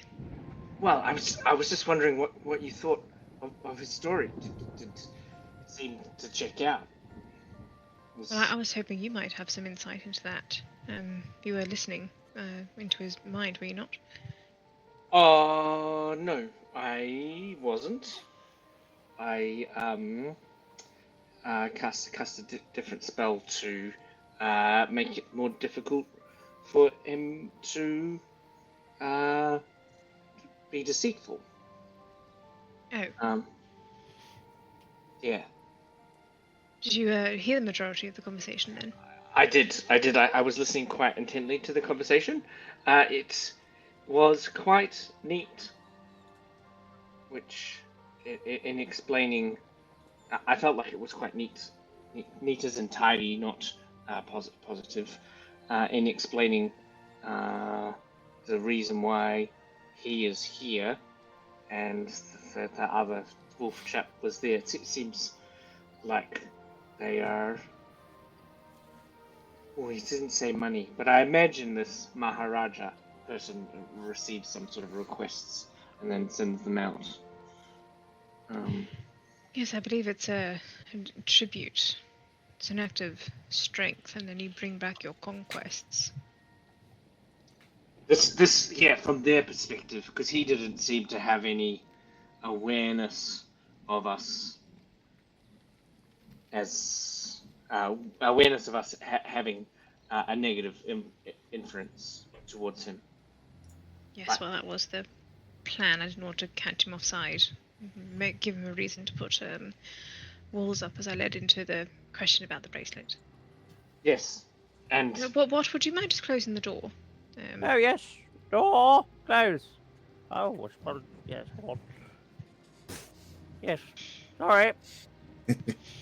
well, what I thought was that potentially this Maharaja person might have some links, but I think that Sapphirus isn't aware of them. But Well, potentially there's no link, and they're just handy people to achieve a certain goal. But I think, if anything, the link would be back to the jungles of Sahani, because it seems as though the followers of this Araja? Maradran, Marajan. Marajan, yeah. seem to Marijuana. seem to originate primarily from the jungle. So the bracelet itself is given to those who have proved themselves and come back with a tribute after they've killed a mighty foe. And they're given the bracelet. But he did mention that not many people have succeeded in that. Many people die on the quest to slay that foe. So it does narrow the pool a little. I didn't want to press too hard at the time, but it might be something that we can ask about. Maybe. Sorry, I was going to say you're quite good at following up on stories, so it might be, Celeste mentioned that you had this great story about people that go out. I'd love to hear their stories, something like that. That's a good idea. Yeah. I don't look as though I'm prying too hard. I don't mind prying. I don't think it's odd. I don't Doesn't want to come raise off suspicion as for asking too many questions. Yeah. Ingwe just comes off as a more inquisitive type, I think. I'm very high-level detailed. Ingwe is very, what was the colour of grass on the 7th Sunday before the high noon? So, makes Is sense. it green? Probably not. Not green. Oh. Interesting. It would be interesting if it wasn't green. Grass can be brown, Yeah. yellow. Blue? Oh yes, purple is my favourite colour. It can be purple. That's different. Yes. There's a particular type Yeah. of grass where I'm from, in a meadow not too far away from my home, where every time you step on the grass, it's a different colour. Every time Is your you're going foot, to say you're from like a different land or something? something like that. Different plane of existence. I was actually trying to follow up with that with you, because it seems like you travelled to a different plane, but one of our main things that we're trying to do. Oh, actually, my friend Vartex, he kind of recruited us to this quest that we were already on, kind of, and he's from the same plane as Miss Celeste, and there's these seals, and they stop people from traveling through the planes, but it seems like you traveled a plane, and that the ship also traveled planes, so that there seems to be like loopholes in the rules. Do either of you know that spell? Which one? The banishment spell. Only what they told me. Interesting. Banishment spell? What's the banishment spell? Is that where you like send people to a different plane? They said, I used the banishment spell on you. It simply sends you home. Weird. But I don't recall home being so terrifying. Because it's the cave. Yes, with the chair. I remember a chair now. You mentioned a chair before. What chair? I had a leather chair, red leather. Very comfortable. My favorite. Red chair. leather, yellow leather, red leather, yellow. Because I don't think I could send someone to a different plane, but I definitely could stop them from going there if they wanted to. And if they're from a different plane, I could like use their trying to go home to make them bind them to my commands. I was only curious because if it somehow sent Watt back to what he considers his home plane, so just a thought. You want to be banished? Well, if we could send, if that was the loophole, then Miss Celeste could go home. But I'm just wondering if it would be quite if you could cast it, it'd be quite an interesting way of testing the theory of whether it does actually send people back to their home, or whether it was something of a vision or something in his mind that made him see something that wasn't there. Well, it would be. I have a feeling it's Wouldn't not be permanent permanent, would it? anyway. I mean, I Yeah. got back. I think I'm not sure. I've heard of the spell, but I don't think I can cast it. So I'm not too sure on how it works or any periods of time or anything that it actually works for. But it was just a consideration. It would be an interesting way to test it. So we can see if there's any truth behind it. Because if I did end up going home for whatever instance, then I would go, yes, it did work. And so what? That means that you're from Asmodeus' daughter's plane of hell. Congratulations. More Which, you of know. course, I'm not, because... Well, we don't know, do my we? cave. You don't know where your cave is, perhaps. You don't even know what continent you're on. It's on the place. Yeah, what if it's that place? What? My cave's in hell. Is that What- seriously what you're suggesting, sir? Look, What did the landscape look like outside the mouth of the cave? Well, obviously there must have been water. I Must lived have in there been. for 40 years.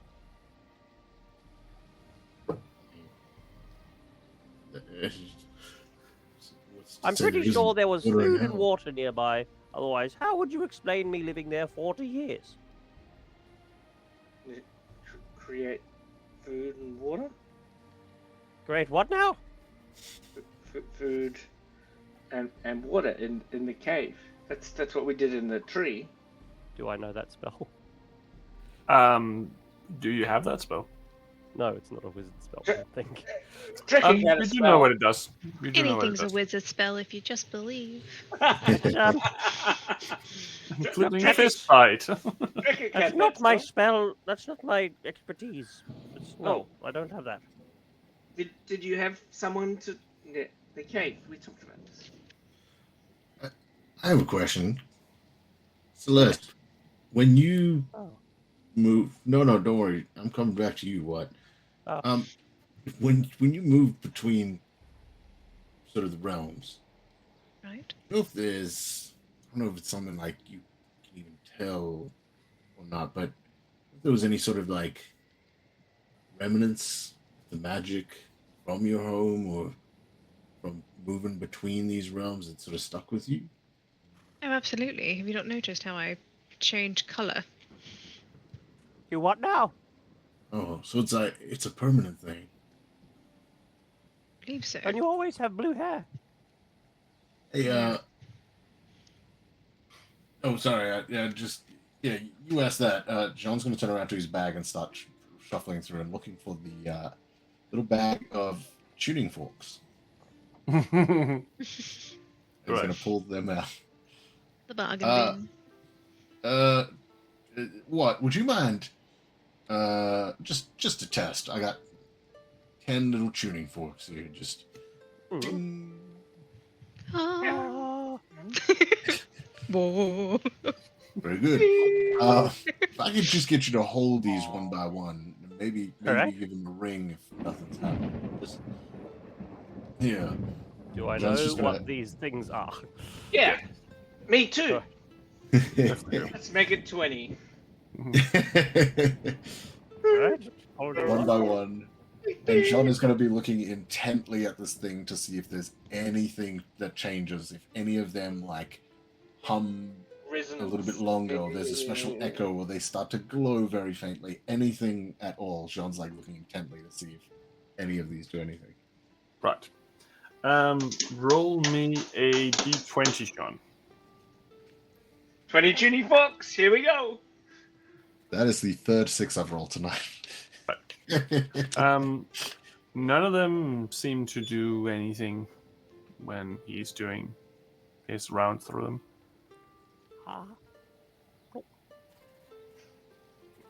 No one else looking at these things with me.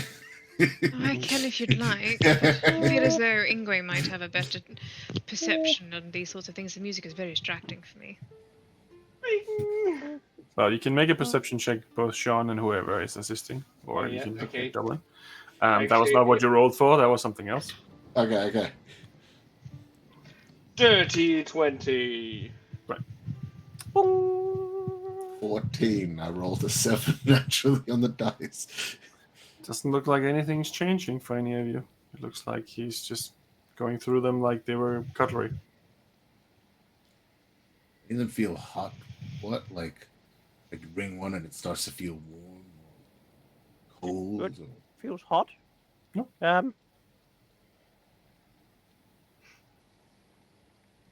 Are you hot? Any change of temperature, up or down. Nope. Not that one. Nope, not that one. They all seem like pretty normal to me. Yeah, there's no change for you. I'm telling you, Mr. John, once we bring down the seals, wealth beyond measure. Oh yeah, no, 100%. That's these are investment, but I just thought maybe if they work like keys to the realm, so maybe in the right hand. An excellent idea. You're really getting a hang of this magic thing. I've been thinking about that for a long time, and that you brought it. I think, as we've been traveling together, you've more and more got into this magic thing, and I'm really impressed. I appreciate that anyway. I mean, I've definitely put in some work to try and learn, but I had a conversation with Celeste a moment ago, and she blew my mind with more magic shit, and I think I'm still not even close to understanding this crap. But I appreciate it nonetheless. Well, I think that by saying that, you really understand magic all the more, because if you assume you know the magic, you're probably not knowing the magic, because there's so many different types that you're always excited about new magic. I'm not excited about new. I see what you're saying, but I'm not excited about magic. Like what? Writes his magic in a book. I didn't even know how to write. Actually, you taught me. I know you didn't think you were teaching me, but you were teaching me when you were writing. Anyway. Yeah.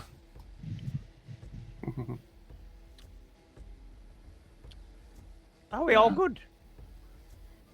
Yeah. I'm just gonna pack my forks away. My tuning forks. Is this your one or mine? Well, that's your one and that's mine. I don't think it matters. Okay. Now I got 2 of these ones. I don't remember if I had to, but whatever. We can trade if need be a later date. Doubles. I'm not gonna have much use for money. I'll probably end up giving them all to you. Oh, okay. Any holographic rares?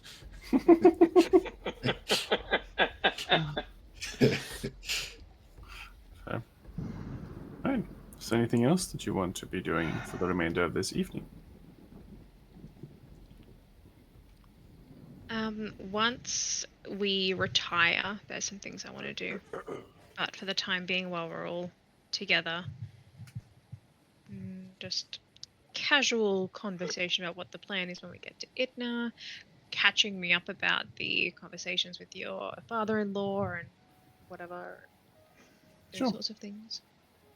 What are we doing, by the way? We're going on an adventure. Boat in Itna, so I Yeah. don't actually know what it's like there. You said you wanted to go on an adventure, right? Yes. We're going to be going on what'll probably be a historical adventure. I imagine with Ingwe's storytelling ability and Celeste's ability to take down, well, I guess also storytelling, but, also spreading the word and whatnot. We should probably also visit your friend's grave and just pay our respects. No, he's in the water. You can pay your respects. At the edge of the lake. We're in the ocean. Yeah. In the ocean. This is where he is. He had a traditional sort of funeral of his people, which were being sent out to the waters ship.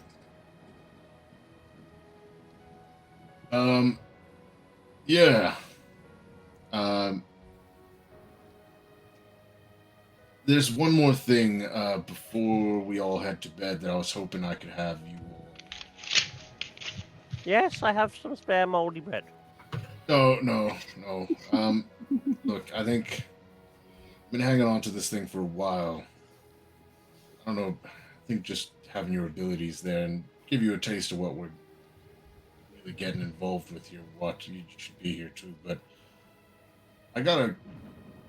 I don't know if you recall, you got one too. I think we got them at the same time anyway. Like a card from Vortex. Yeah. Yeah, I haven't used mine yet. Oh, really? I used mine when I got it. Yeah, I've been hanging on to it. I've been afraid of what it might reveal. Well, I could ask him what yours is about. Nah, I'm not that keen to open that again. Last time I went in to visit Partex, I came out and we were on a shipping boat chasing down pirates. Yeah.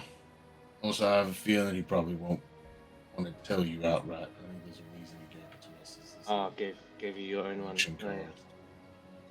But I mean, if you're all in the room, just in case some shit goes down or something, I don't want to do this in front of Cerithia's father. I'd rather do it before then, and I feel like the closer we get into these things, the less chance I'm going to have to look at this thing. Yeah, for sure. Oh, all right. Let's go. Let's go to the captain's quarters. Get a bit of extra space. I don't think we need to be in this kitchen anymore. To the captain's quarters. Sit down. Through the bag. Pull out the card. Just stare at it for a bit. Look at everyone.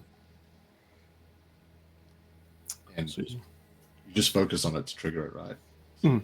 Like you said, yeah. Yeah, it's not you don't have to make a saving throw or anything like that. It's just specifically for viewing if you want it. So sit there and you focus on this card, and it's a well-made card. It looks like a farmer. And you focus on it, and it's like the lights in the room seems to be growing dim for you. For everyone else, it's the same. And as you focus more and more on it, everything goes black for a second. And then you hear like footsteps in the forest. Or someone doing something. And you hear like this chop, chop, chop. And slowly your vision begins to turn into that of a forest around you. It seems familiar. It seems like it was your home. Seems like it was the farm. And the sound of the chopping seems to be coming from a little further ahead. And as your vision stops blurring, you can see yourself. A little bit younger, but definitely yourself. Your arm is as it used to be, not as it is now. You're chopping a tree. You're chopping wood. But you don't see yourself from your own eyes. You see yourself from someone else's eyes. And you see this blackened sword reach out towards you. And it seems to be going closer and closer to you. You don't seem to notice.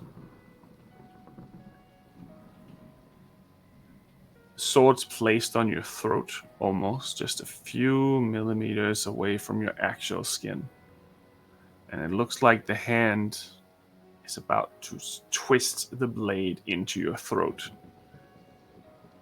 As you hear the sound of someone running and someone yelling behind every one of you. Sterling. He's yelling for help. The figure pulls the sword slightly back from your throat. You turn around, you can see yourself running towards a younger version of Derlin. And you see your wife, short after him. trying to defend herself against undead. This is a memory, but seen from someone else's perspective. Someone else who was there. You see yourself fighting against these creatures. You see Cerithia go down. You see this figure still holding the sword. Not doing anything, just watching these creatures attack your family as you're furiously fighting back. But unfortunately, Cerithia did not win the fight.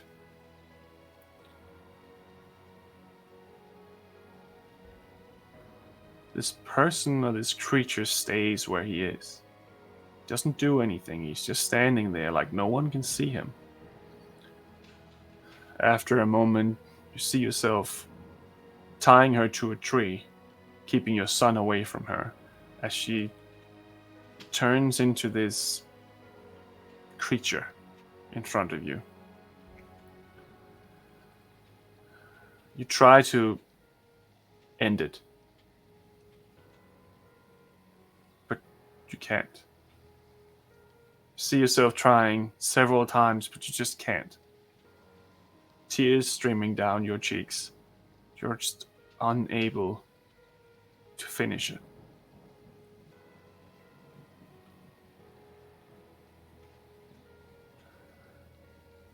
You take your son and you move away from her after you made sure she's securely attached to the tree. The vision stays with her as this individual puts his sword away, pulls out a familiar dagger before he walks over to Cerithia and stabs her in the back of the head, and you see a little glint of light enter into a green orb-like structure on the knife. She calms for a second, and then it's almost like her being fades. In that moment, you hear yourself yelling, "What did you do?" And this person becomes visible. But as he becomes visible, he also seemed to be doing something with his hand, like he's casting another spell. Turns around and he's just putting his hands up, like, "I was just trying to take care of her. I was just trying to take care of this creature." And you see yourself pushing him and almost beating him. But you let him go. Because he did what you could not. He helped you. And then he runs off and the vision ends. You're back in the room, surrounded by your friends.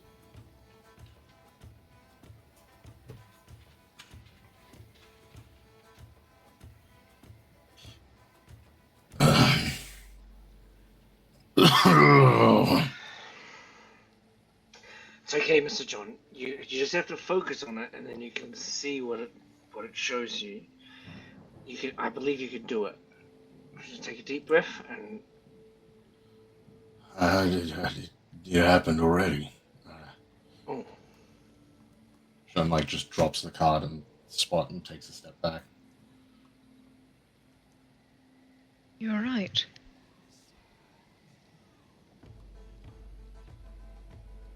How the hell does Vortex know? Gone white as a sheet. You need to have a drink. Yeah, I'll get you some water. Hang on. Misty steps down. I think we need to have another discussion with Vortex at some point. What happened? What did you see? I saw what happened to my family, to my wife. The attack when it first happened, but not from my eyes. The eyes of someone else watching in the woods. Through a blade, they came to kill me. Then my son came to call me for help, and I joined the fight. This creature just stood and watched from the shadows. Till it was too late. It came out.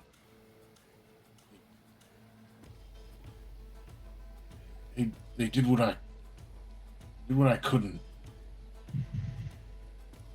Smithia was changing. I told you there was someone else who did it, but I saw it from their eyes. They did it. I think they did it with this. John's gonna pull out the dagger. Soul dagger. Definitely looks like the same thing. Not necessarily the same one, but the same type. So when we discovered that there was a soul in the dagger, you don't think... Something moved from her into the dagger. In this vision. May I have a look? Yeah, just we've been trying to be careful not to touch it, so keeping it in this cloth. Gently places it down in front of him. Can I ritual cast identify? So it's already identified as far as I Oh, understand. I don't have a pearl. Never mind. I can't do that. It is already identified. I'm pretty sure you already have done that. Right. So you do know that it is a soul dagger. You do Can know I that tell if there's a soul inside of it? Make an Arcana check. And I say in this case with advantage. For unknown reasons. 25. Wow. There is 2 little specks of light swirling around inside it. Which are souls. Appears to be 2 souls trapped in this dagger. Yes.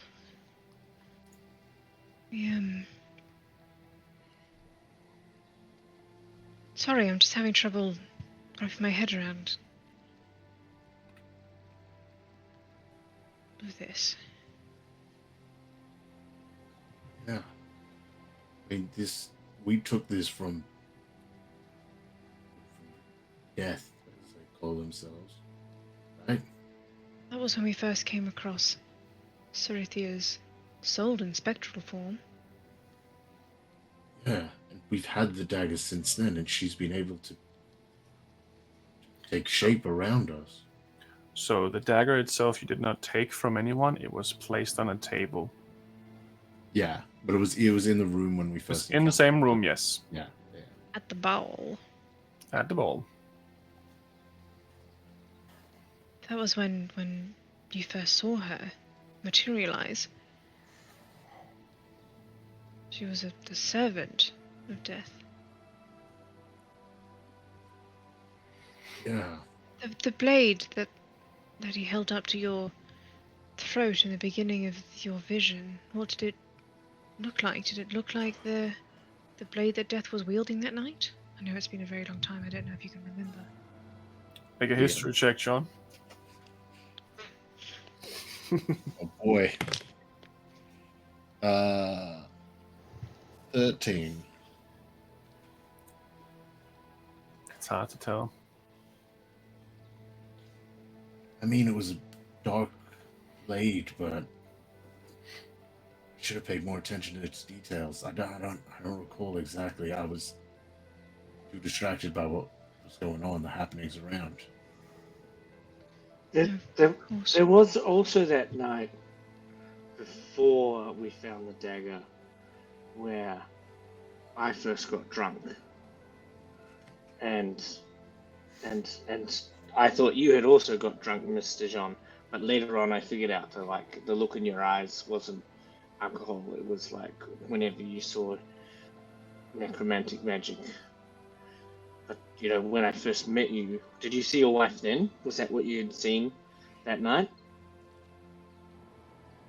I mean, I didn't see her per se on a whole. I saw elements like hands reached out to me and a glimpse of her face, if I remember right. Mhm. I didn't. It wasn't like she appeared before me. I thought it was just visions and something taunting me at the time. But I didn't see her fully operate, so to speak, until we were there, where death was at the ball. But here's the thing, right? I don't. We were talking about magic before, and I don't understand it fully. But this thing that I was seeing, that through their perspective, they did something when I woke up before turning around, and it changed them. It changed the way they appeared in some way. I noticed the hands change as I looked down. They seemed to do something with their hands before turning around. So is that maybe it was death there then? Maybe they changed their visage to seem like someone else. I don't know too much about what all this is about, but it sounds like you're saying your wife's soul may be in this dagger. Yeah. That's pretty much exactly what I think might be the case. Perhaps instead of avoiding touching it, one of us should try and attune to it. Oh. Figure out how to use it.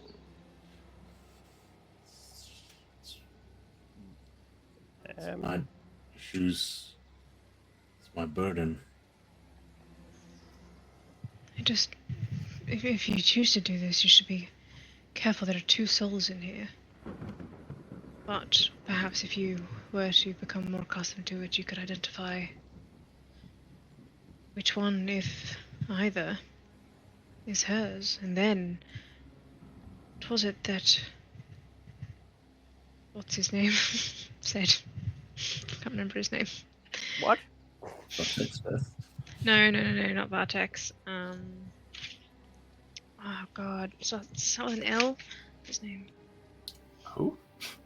The guy who brought back, one who shaved one of Langdon. John's head. That's Oh, it, Langdon. What did he say needs to happen? You have to get her soul. Yeah. So if we were to return to Kronos, if it Oh, did in fact sorry. prove that... That's Delatunis, sorry. I thought you meant Delatunis. like... Yeah. Delatunis. Return to Kronos. If it did prove that my soul was in here, and you had a way to release it. Yeah. You know what? No, not. I agree with you. I shouldn't have done this now. If I knew would have pulled up in that, I would have held it to after. We have something we need to focus on now. If I know that this is safe and I can keep this safe, and then if something happens to me, one of you take this and keep it safe. That's all that I'll worry about for now. I think we've got this mission of this hammer. Once we return from that, then I'll worry about that. Right. It's your choice. But thank you. No, yeah, I appreciate you all sitting here with me for this. I didn't know what to expect from it. Of course. I'm learning more about you guys every day. And somehow we're learning less about you. All right. I'm gonna go to bed, I think. Thank you all. Right. Sleep well. Just gets up, makes his way, and collapses on the bed. Just stares out into the darkness of the room, like until he falls asleep. Just mind replaying everything. I don't know. Is there anything anyone else is doing? So Celeste is going to be up for a couple more hours still. So she'll probably take some time out on the deck and just wander around for a little bit, taking the sea breeze. Can I ascertain roughly tomorrow at about 3 o'clock where will we be? Let me have a look on the map. 3 o'clock. You won't be very far off Kronos, to be honest. Depending on which direction you're going, but you are fairly going in that straight direction. So probably within an hour of Kronos, to be honest, if you wanted to go that path. But on the shores of that direction. Okay. And just in terms of climate, what is the climate in that area? It's cold. It's getting colder as every step you take towards this direction is getting colder and colder. You come from the tropical towards the Antarctic now. Yeah. So it's getting a bit freezy. All right. I am going to raise the sails so that our speed is slowed. Okay. By a bit, so that we're more like drifting at this point rather than Sure. full speed. No problem. Gonna go back down to the captain's quarters. Has it been ransacked? Like, have people like been gone like since it was taken over? Have people No, gone through all the things? I mean, they've gone through and looked and stuff like that, but it's not like it's turned upside down. It's put nicely because you also had the ship, but everything looks like it's been gone through at least. Alright, I'm gonna go through and see if I can find. Just go through drawers, go through cupboards, look under the bed, and I'm just looking for any personal effects of the captain that was on the ship, and any sort of, if I like any sort of symbology, any sort of log that he kept. I'm just looking for any of that sort of info that I can get. Okay, make an investigation check. Natural 17. Investigation plus 5 is a 22. Fine.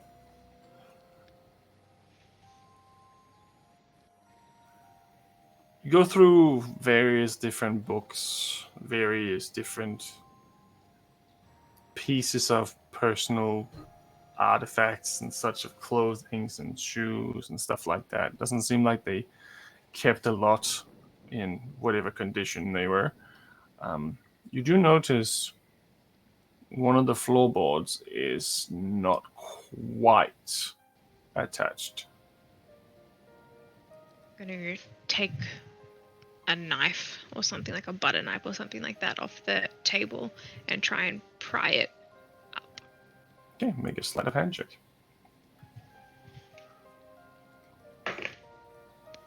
And that is good. That's a 17 total. Okay, can you make a Constitution saving throw, please? Yes. Oh, that's cocked. Constitution saving throw is a 16.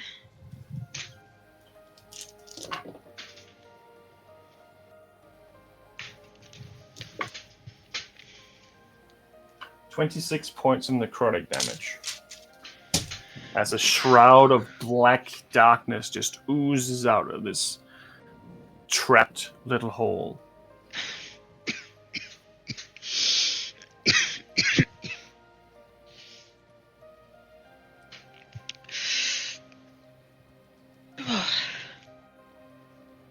Wipes blood from my eyes.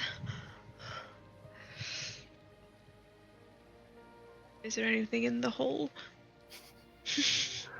What did I There do that is for naught?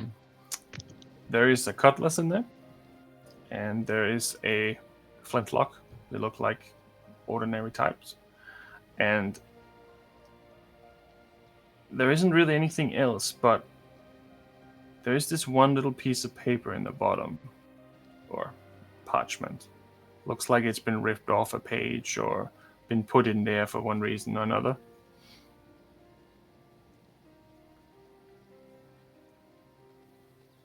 Is it... What does it say? Does it say something? Pick it up. Yeah, I pick it up. Okay.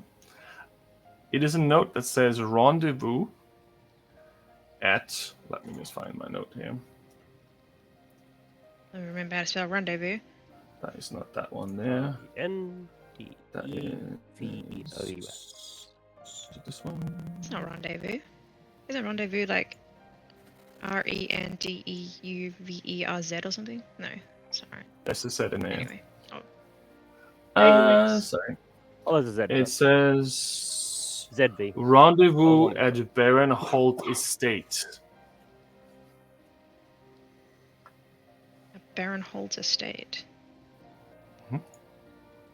In La Guera. That's where we're going, isn't it? Well, I say going. That's up to you. I say we're going there, but it's It's debatable. on your list at least, but yeah. Yeah. And One of our many stops. were we going to the estate, or is it just in the same region of La Guera? You just know that the city of La Guera had another job for you from Mal. That's all. Right.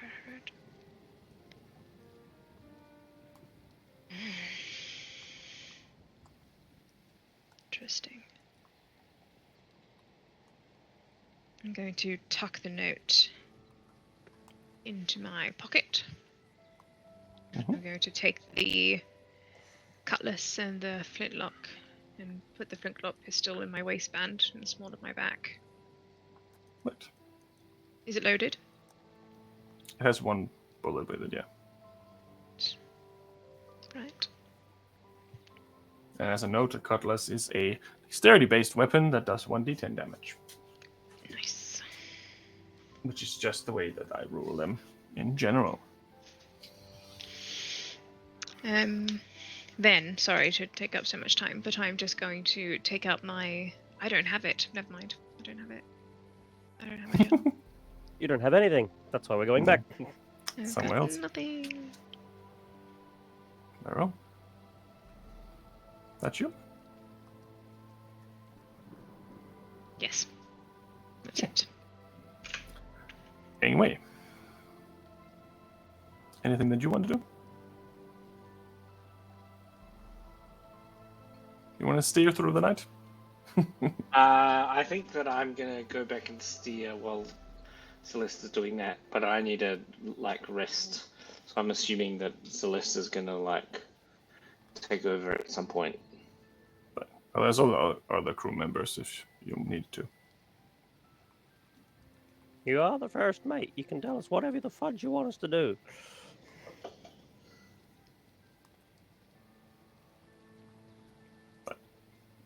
It's up to you.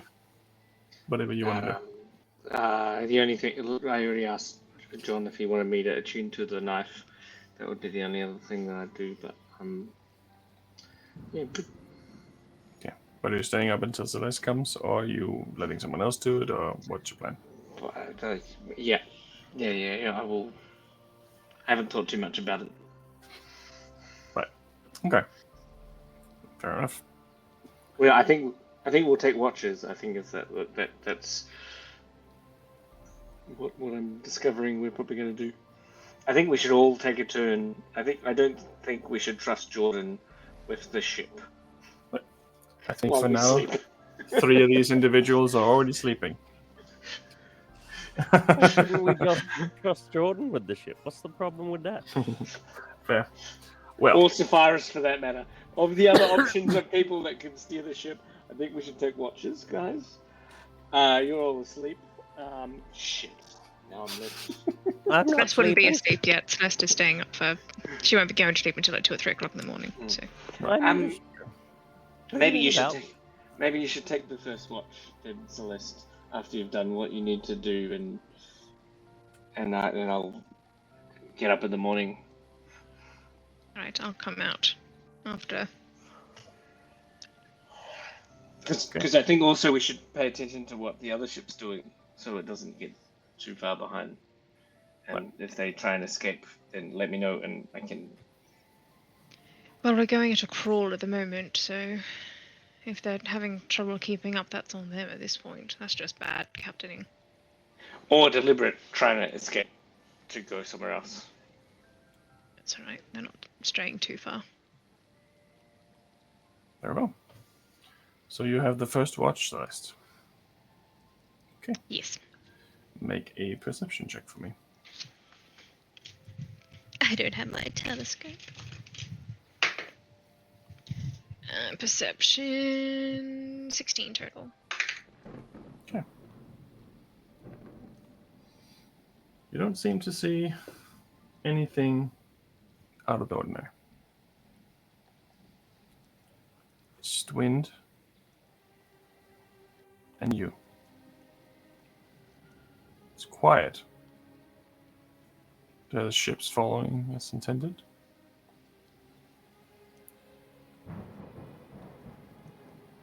And you feel something wrong. You're not sure what it is. I need you to make a Constitution saving throw.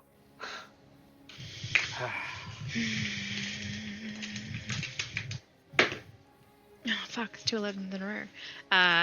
No, 12. Got +1. Okay.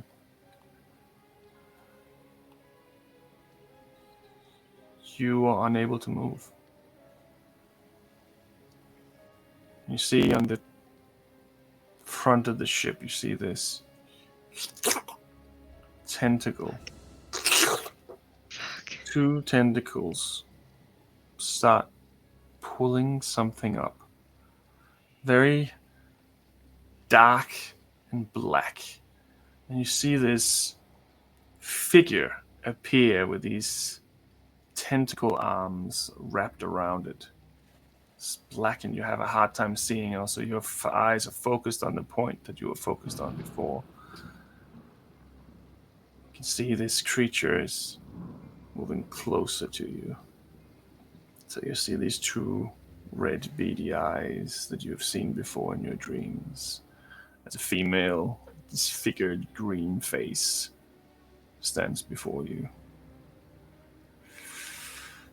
I need you to stop breaking my toys. I am gonna have to break you again. She lets one of her tentacles drag across your cheek. You feel yourself getting choked. Last warning.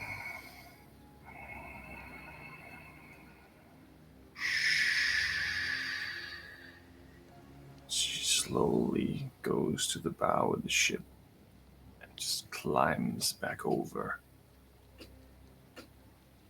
And slowly you start regaining your bodily functions, and you can move again. But there is a trail of ink from your cheek all the way down your body, all the way to the front of the ship.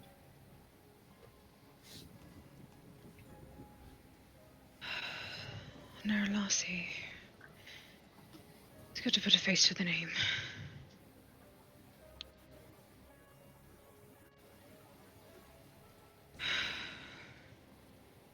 I'm going to slowly make my way to the bow of the ship. I'm going to just peer over. Okay. Make a perception check.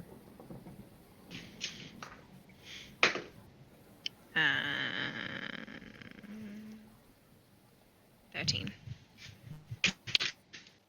The water is full of ink. It's like a pool of black is surrounding this whole region around your ship. But you don't see anything moving.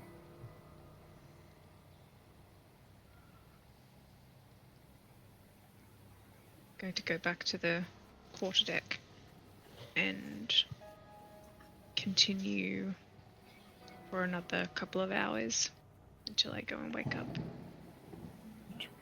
nothing else happens for the duration of your shift, who are you going to wake up as the next one? I'm going to wake up Jean. Okay.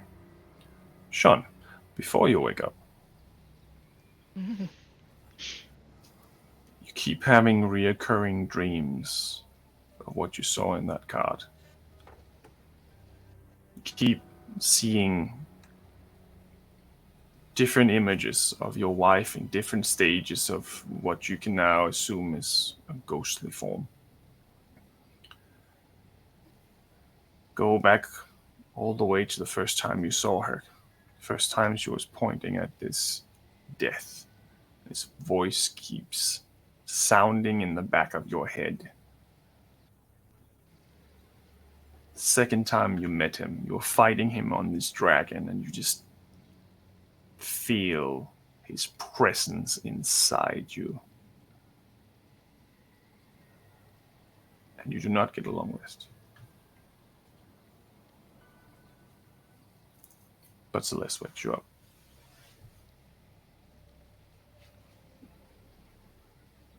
I think you're also muted. Yes, I was. Sorry, let me try that again.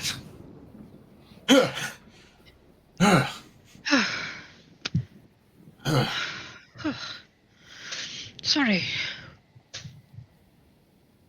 Oh, yeah. Is there something happening? Is everything okay?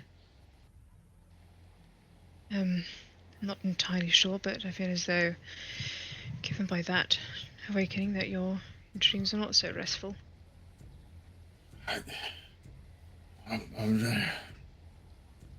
fine. Just bad dreams. Nothing. Sorry, I was just wondering if you wanted to take some time out on the top. We'd rather not leave any of the other crew to maintain the ship's course in the night. And I know Ingve wants to wake up for the early shift, so I thought, I don't know if I trust what. I mean, I don't trust him with directions. I don't trust him as far as I can see past my good nose. No, of course. Yeah. We spoke about watches. I forgot. Sorry, I didn't mean to startle you. Yeah. Nothing to be concerned about. Nothing I need to keep an eye out for. I think I'll stay up with you. I don't think I'm in the right mindset to keep watch or sleep, so I might just stay up there for company and to help keep an eye out. But I think I saw Naralasi. I'm sorry, you saw? Naralasi? Isn't that the thing we think they worship? They put the name on their arms and whatnot? Potentially. I've had dreams about her before. I didn't put two and two together. I was planning tomorrow of planning something stupid. But if she made herself known to me beforehand, then all the better. Okay. It's frozen up there. I felt something enter my mind and I was frozen in place, and she climbed over the side of the ship and warned me to stop breaking her toys. If anything, it fills me with confidence that I'm getting close to destroying them. So. Yeah. Holy shit, she just climbed aboard. That's... I mean, gives us an idea of what we're dealing with. I guess. We just do that sort of shit. Yeah, alright. Yeah, I mean, I ain't gonna sleep either, so... Do you want me to go downstairs and make us some coffee? Yeah. I mean, after that, are you gonna be comfortable being by yourself? She came over the side of the ship from the outside. I suppose she'll have to go through you if she wants to get inside, so... Yeah. Yeah, all right. I'll wait at the top of the stairs. I'll keep an eye out from up there. Thank you. Go down to the kitchen and make a couple of cups of coffee. Sure. Bring it up. Did Jean notice the ink at all by chance? Any ink? There's ink on the deck. Unless it was cleaned, it's still there. Long trail. Thank you. Is that from her? Yes.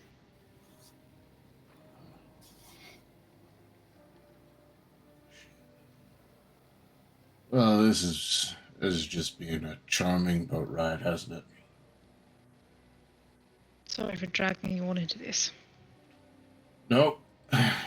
No apology needed. Family does shit with family, no matter how rough it is. Ugh. Are you related? Oh, God, I didn't realize you were awake. You're still sleeping. Oh, I'm still sleeping. Okay, I'll go back. I'll get to you in a moment. You sleepwalks and sleep. In your shell.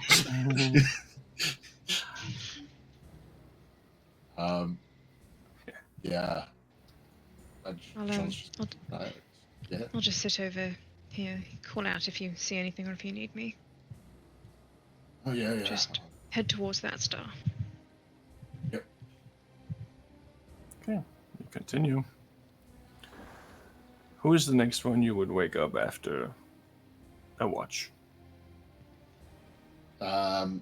Is Jean stuffed enough that he's like, I'm not gonna sleep, or is he like, is it one of those moments where it's so messed up a thing that he's exhausted from just the dreams? Well, you will get exhaustion after today, and so will Celeste if she doesn't sleep. Yeah. Because if Jean's in a state where he's like so panicked by that dream that he knows he's not going to sleep, he probably wouldn't bother waking anyone else up. He'd probably just be like, I'm just going to stay up the rest of the night. I'll just push through. That's perfectly fine. Engway. What would Engway be dreaming of in a Engway-like state of sleep?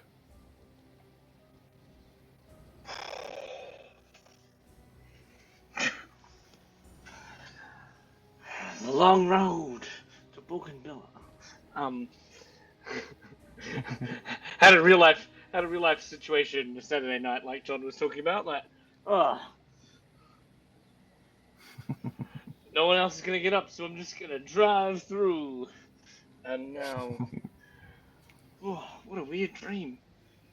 What would you be dreaming of? Weird. Yeah, I think Ingway's pretty psychedelic dreams like that. Okay.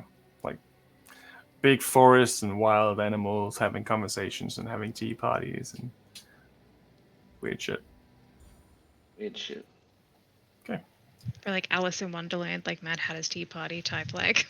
Cool. I'm late. You feel an intrusion in your dream. And there is this a leather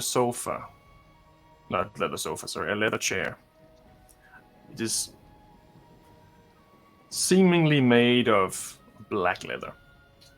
And there's an individual sitting in it with his arm over cross and a leg over cross. And you've seen him before. He's a furbolg with a big scar across his face. And he has a little table in front of him and another chair. And he says, Engway, please have a seat. It's been a while since I've started observing you, and I think it's time we finally had a chat about your future. Please. Wow. Take a seat. I have noticed that you are more intelligent than your peers, and I'm impressed by you. I think you're probably one of the strongest druids I've ever met. Please, allow me to introduce myself. My name is Colvin. I am a man of certain powers. I'm curious why you keep so mortal company around you when you could be a god. Who did you? I'm interested about your story. I've only heard the side from your enemies. I'm sure they've told you all about me that they think you need to know, but I just believe in freedom. Why would I hang out with people? I don't know. I mean, I'm still pretty young, and the adventure we were sent out on was to gain insight into the real world, and I think that's the answer to your question. Like, why would I hang out with people that aren't as intelligent as me? I think it's to experience what it's like to be unintelligent. Interesting. Well, the real world has dangers and it has power. And I'm here to offer you power. I am not an evil man. I am simply a man of opportunity and freedom, as I say. I don't like anyone to be shackled or anyone to be, how should I say, bound by their society's rules. Like you, for instance, you come from a place that has a lot of rules for a place that doesn't like rules. And I think that if you think hard enough, you can see why that is a bit of a, how should I say, contradiction. Hmm. Yeah, feels a bit contradictory to be out here eating people and. Well, I mean, who says that you can only come back once? And if you don't decide to stay, you can never come back. I feel like that is a bit of a hypocrisy. I offer you a different way. You can do whatever you want, whenever you want. You don't have to worry about rules. And if people keep eating people, you can stop them. You can break them. If you want to.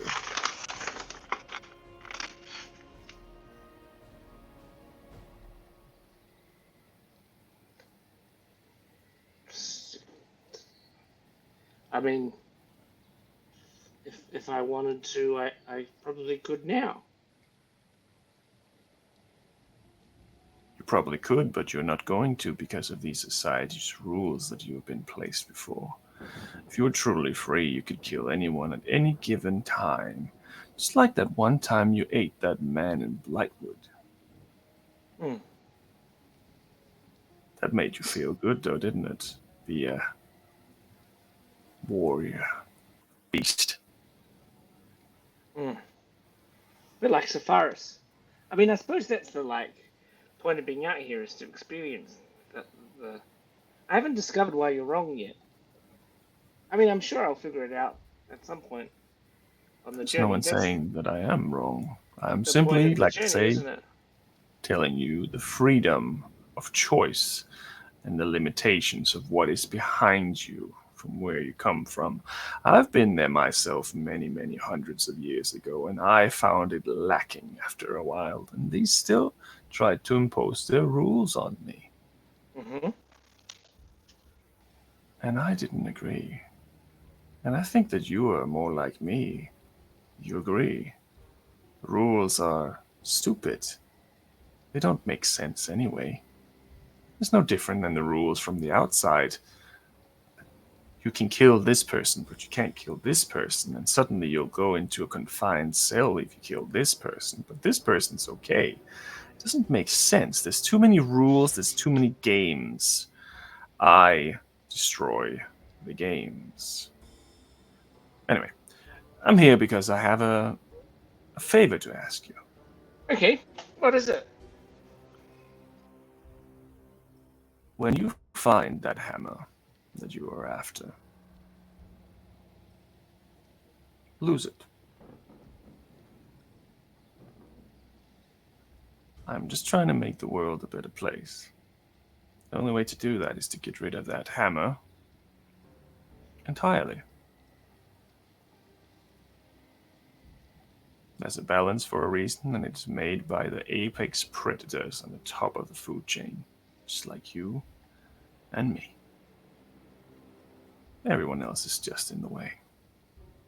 They don't understand. Even that little shit Vartix doesn't understand. But you do.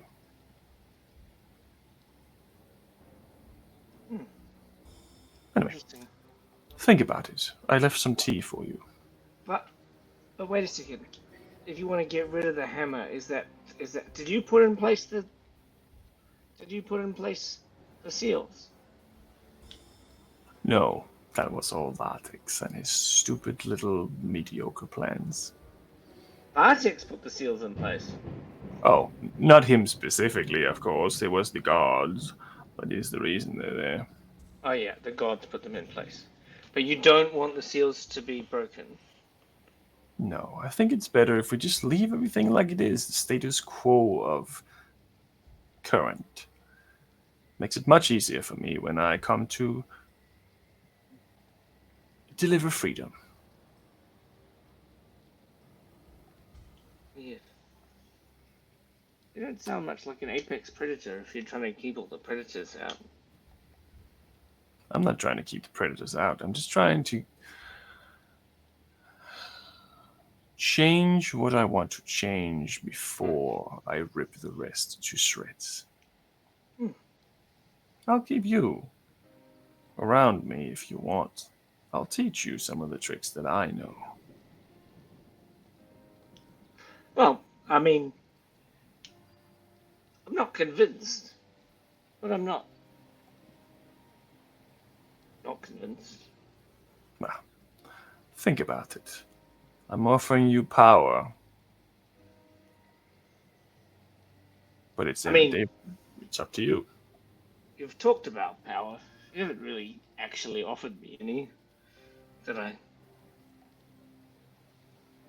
Well, can see from what you've said. at the moment, I am unable to physically give you gifts. But that doesn't mean I can't give you something else. Give me your hand. Okay. What is your highest level spell right now?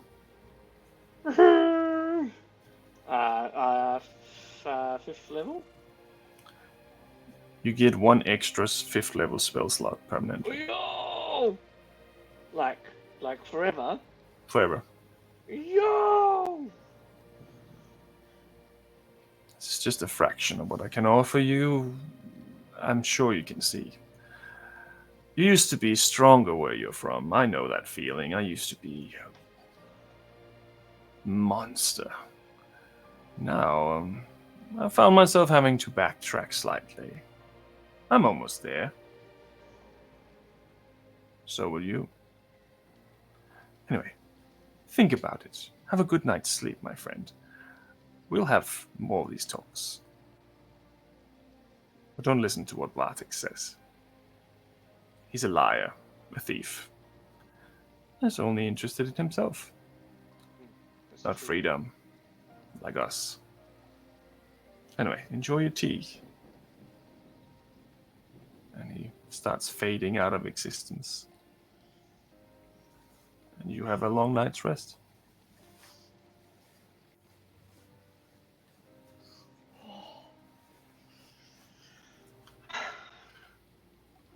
What? Yes. You- Present. Are sleeping in your shell, and I'm guessing, are you in your quarters or in the kitchen? Probably just in the kitchen again. You wake up to this strange sound of water. Like waves or the rushing of water.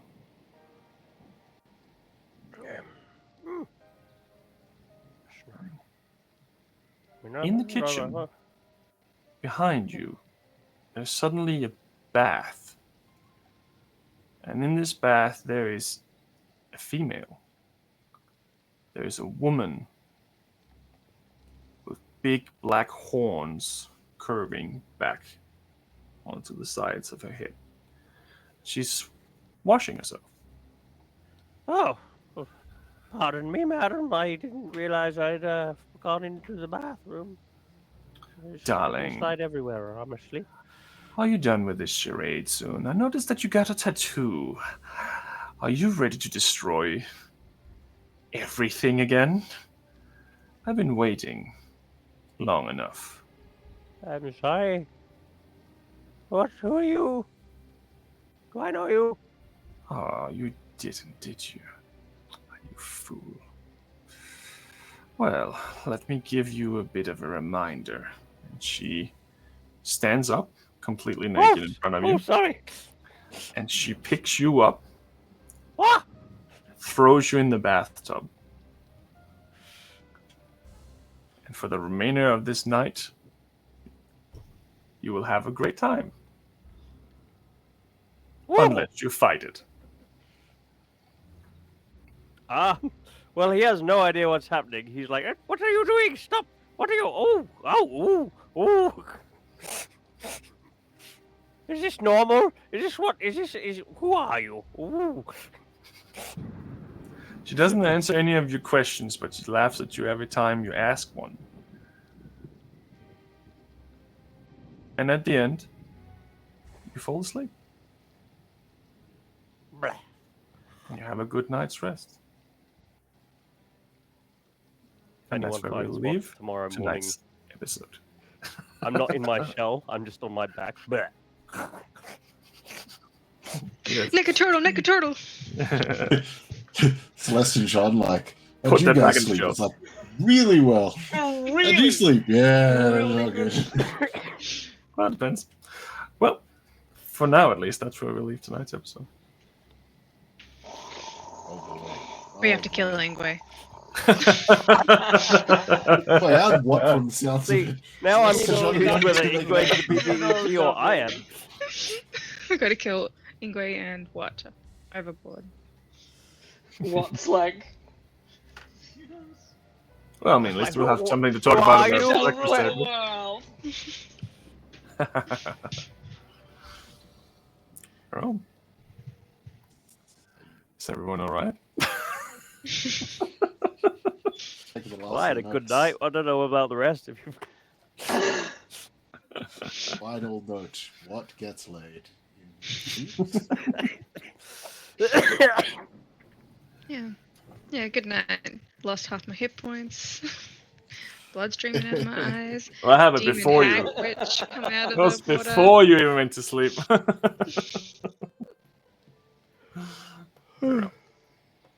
Alright. Well, let us roll for raid. Raid. Oh, I got another natural Oh, right. one. We have That's to the roll. second one today. First one was... 14. I can't 15. remember what that was.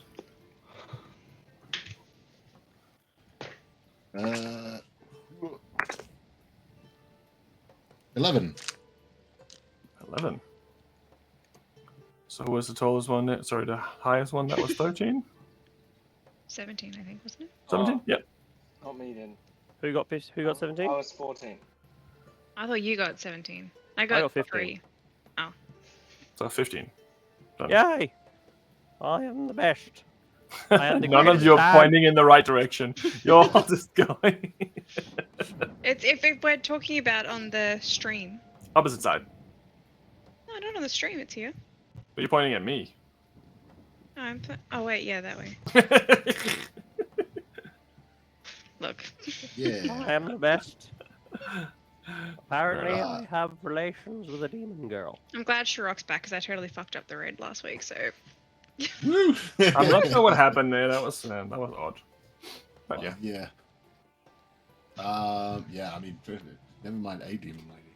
Could be the demon lady. We'll see. Sweet. All right, so to raid out, we got Thanos Doom, the Mad Spiral God, who are doing journeys through the Radiant Citadel.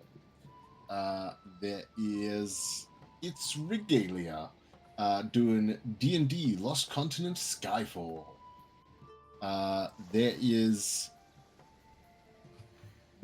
Rerun.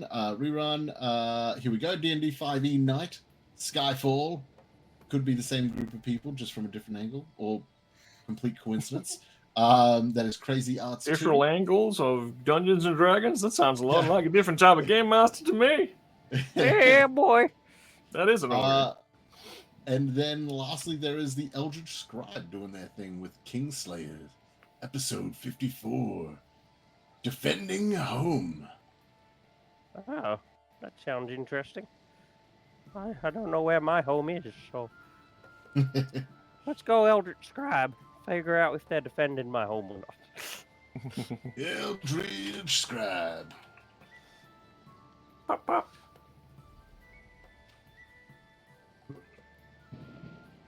If I can spell, words. They're more difficult than they first appear. Like Rendezvous Huzzah. apparently has a bloody Z in it. Yes, I had to look that up and I tried to spell it too. But yeah.